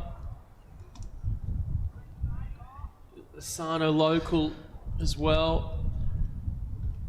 The field, of course, will come in here. Now you're trying to just strangle the tail. Suzuki McComb, 2 balls left, 4 to win. 8 balls left in the match. Play and miss. So this now becomes, it really is a free hit for second eight, you would say. I mean, and we're seeing exactly that. Dewan's coming down the wicket, just have a word. 3 wickets in hand. If you're D1, you want the last over. Yeah, yep. You want if it's not dot, you want a 2 or a 4 or a 6. Of course, that would end the match, but ideally. Leg side. And a wide signal. So we're inside a boundary 4 to win now. Dak gunning for that leg stump. Wind starting to really howl now. You can probably hear it come through the microphones. It's all of a sudden become extremely dark. It's just past 20, it's almost 20 past 5 here in the afternoon. And Sekine's got one more crack here. They end up taking the single, so maybe he thought there was a 2, I'm not sure. In the end, he's happy to give 1, and he's got trust in his under-19 international teammate, perhaps. Yeah, yep. 2 to win. The big question now is who's Suzuki McComb handing the ball to. Yeah. Is there a hero for Kansai Chargers? Is there someone who's going to step up and take it to a super over, if not win the game? It's going to be young Mickey Kabuki Wall. What a great experience this is. 2 under-19s players going toe-to-toe with the match on the line. Chihaya Sekine versus Mickey Kabuki Wall, who last year watched as a proud younger brother Chihaya and Kai Wall qualify for an under-19 World Cup. He was about 4'3", the youngster, and now all of a sudden, he's a replacement player as well. True, Kabuki Wall, yeah. of course, because we had the late pullouts from the Chargers. 2 to win. The entire field is inside the inner circle. Ash Thurgate's at short cover, about 10 metres away from the bat, as well as Abdul Samad at short mid-wicket. 2 to win. Dot. And the pressure just raised a little bit here in Sano. And that question of Dewan taking the single. Yeah. Brilliant to see these 2 under-19 players taking on each other.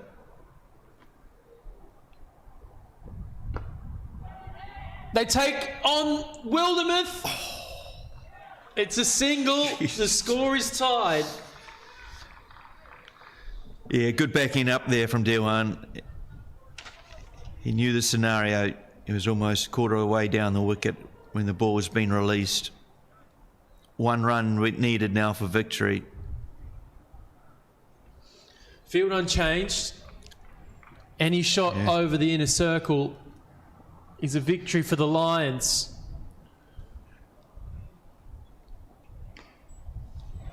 And there it is. Dewan turns to the dugout and fist pumps in jubilation, and deservedly so, after a fabulous innings to bring his team victory in what was a pretty precarious position. A replay here of the final blow. Worked into the leg side, over the top. Cool, calm and collected. And a great knock after being set up with the foundation. The likes of Gufran, Nikhil Pol, Rao Sakurano Thomas and Paddy Dooley, but Abhipray Dewan hold his nerve and deliver. An incredible victory for the Lions, who are looking for some revenge in this 2026 JPL, Garth Thomas. Yeah, brilliant game. Deserved victory in the end to North Kanto Lions, as you say, set up from, there were almost 5 contributions from the batsmen. Starting at the very top though, Nikhil Pol's 23 off 7 balls, got them off to an absolute flyer. We had them, they were 80 after the power play, after 6 overs, and well, from there it was just a combination of keeping their heads and chasing down what was a pretty good total set by Kansai Chargers, 174 for 6. All the way took us to the last over, and nothing against Mickey Wall, came in with a hiding to nothing there, trying to save 2 runs off the last over. But it's Abhipray Dewan who gets his team over the line, and good victory for the North Kanto Lions, their first game having been rained off both games yesterday. Yeah, it's well, it's made the tournament all for the more interesting. We'll take you through the what that looks like, but perhaps some final comments from you, Daniel. Exciting finish, and the only downside is it has meant that the post-day write-up has been made a little bit tricky with this game finishing so late and deep in the piece. But great entertainment for everyone at home watching on the Japan Cricket Association YouTube channel, and wherever you are watching everywhere else, Fan Code and ICC TV. Calm victory in the end for the Lions, looking to hit back after a disappointing season in 2025. And it means that, well, North Kanto, after their one washout, do taste victory and move to 3 points alongside the East Kanto Sunrisers. It's the South Kanto Super Kings who have gone 2 from 2 to begin their tournament. 4 points in top of the table. Sets up an intriguing final day of group stage action tomorrow. Myself and Garth will be here in the combox for you once again. But on behalf of Garth and myself, Daniel Beswick, for now, it's goodbye from Sino, and we'll see you nice and early tomorrow morning for match day 3.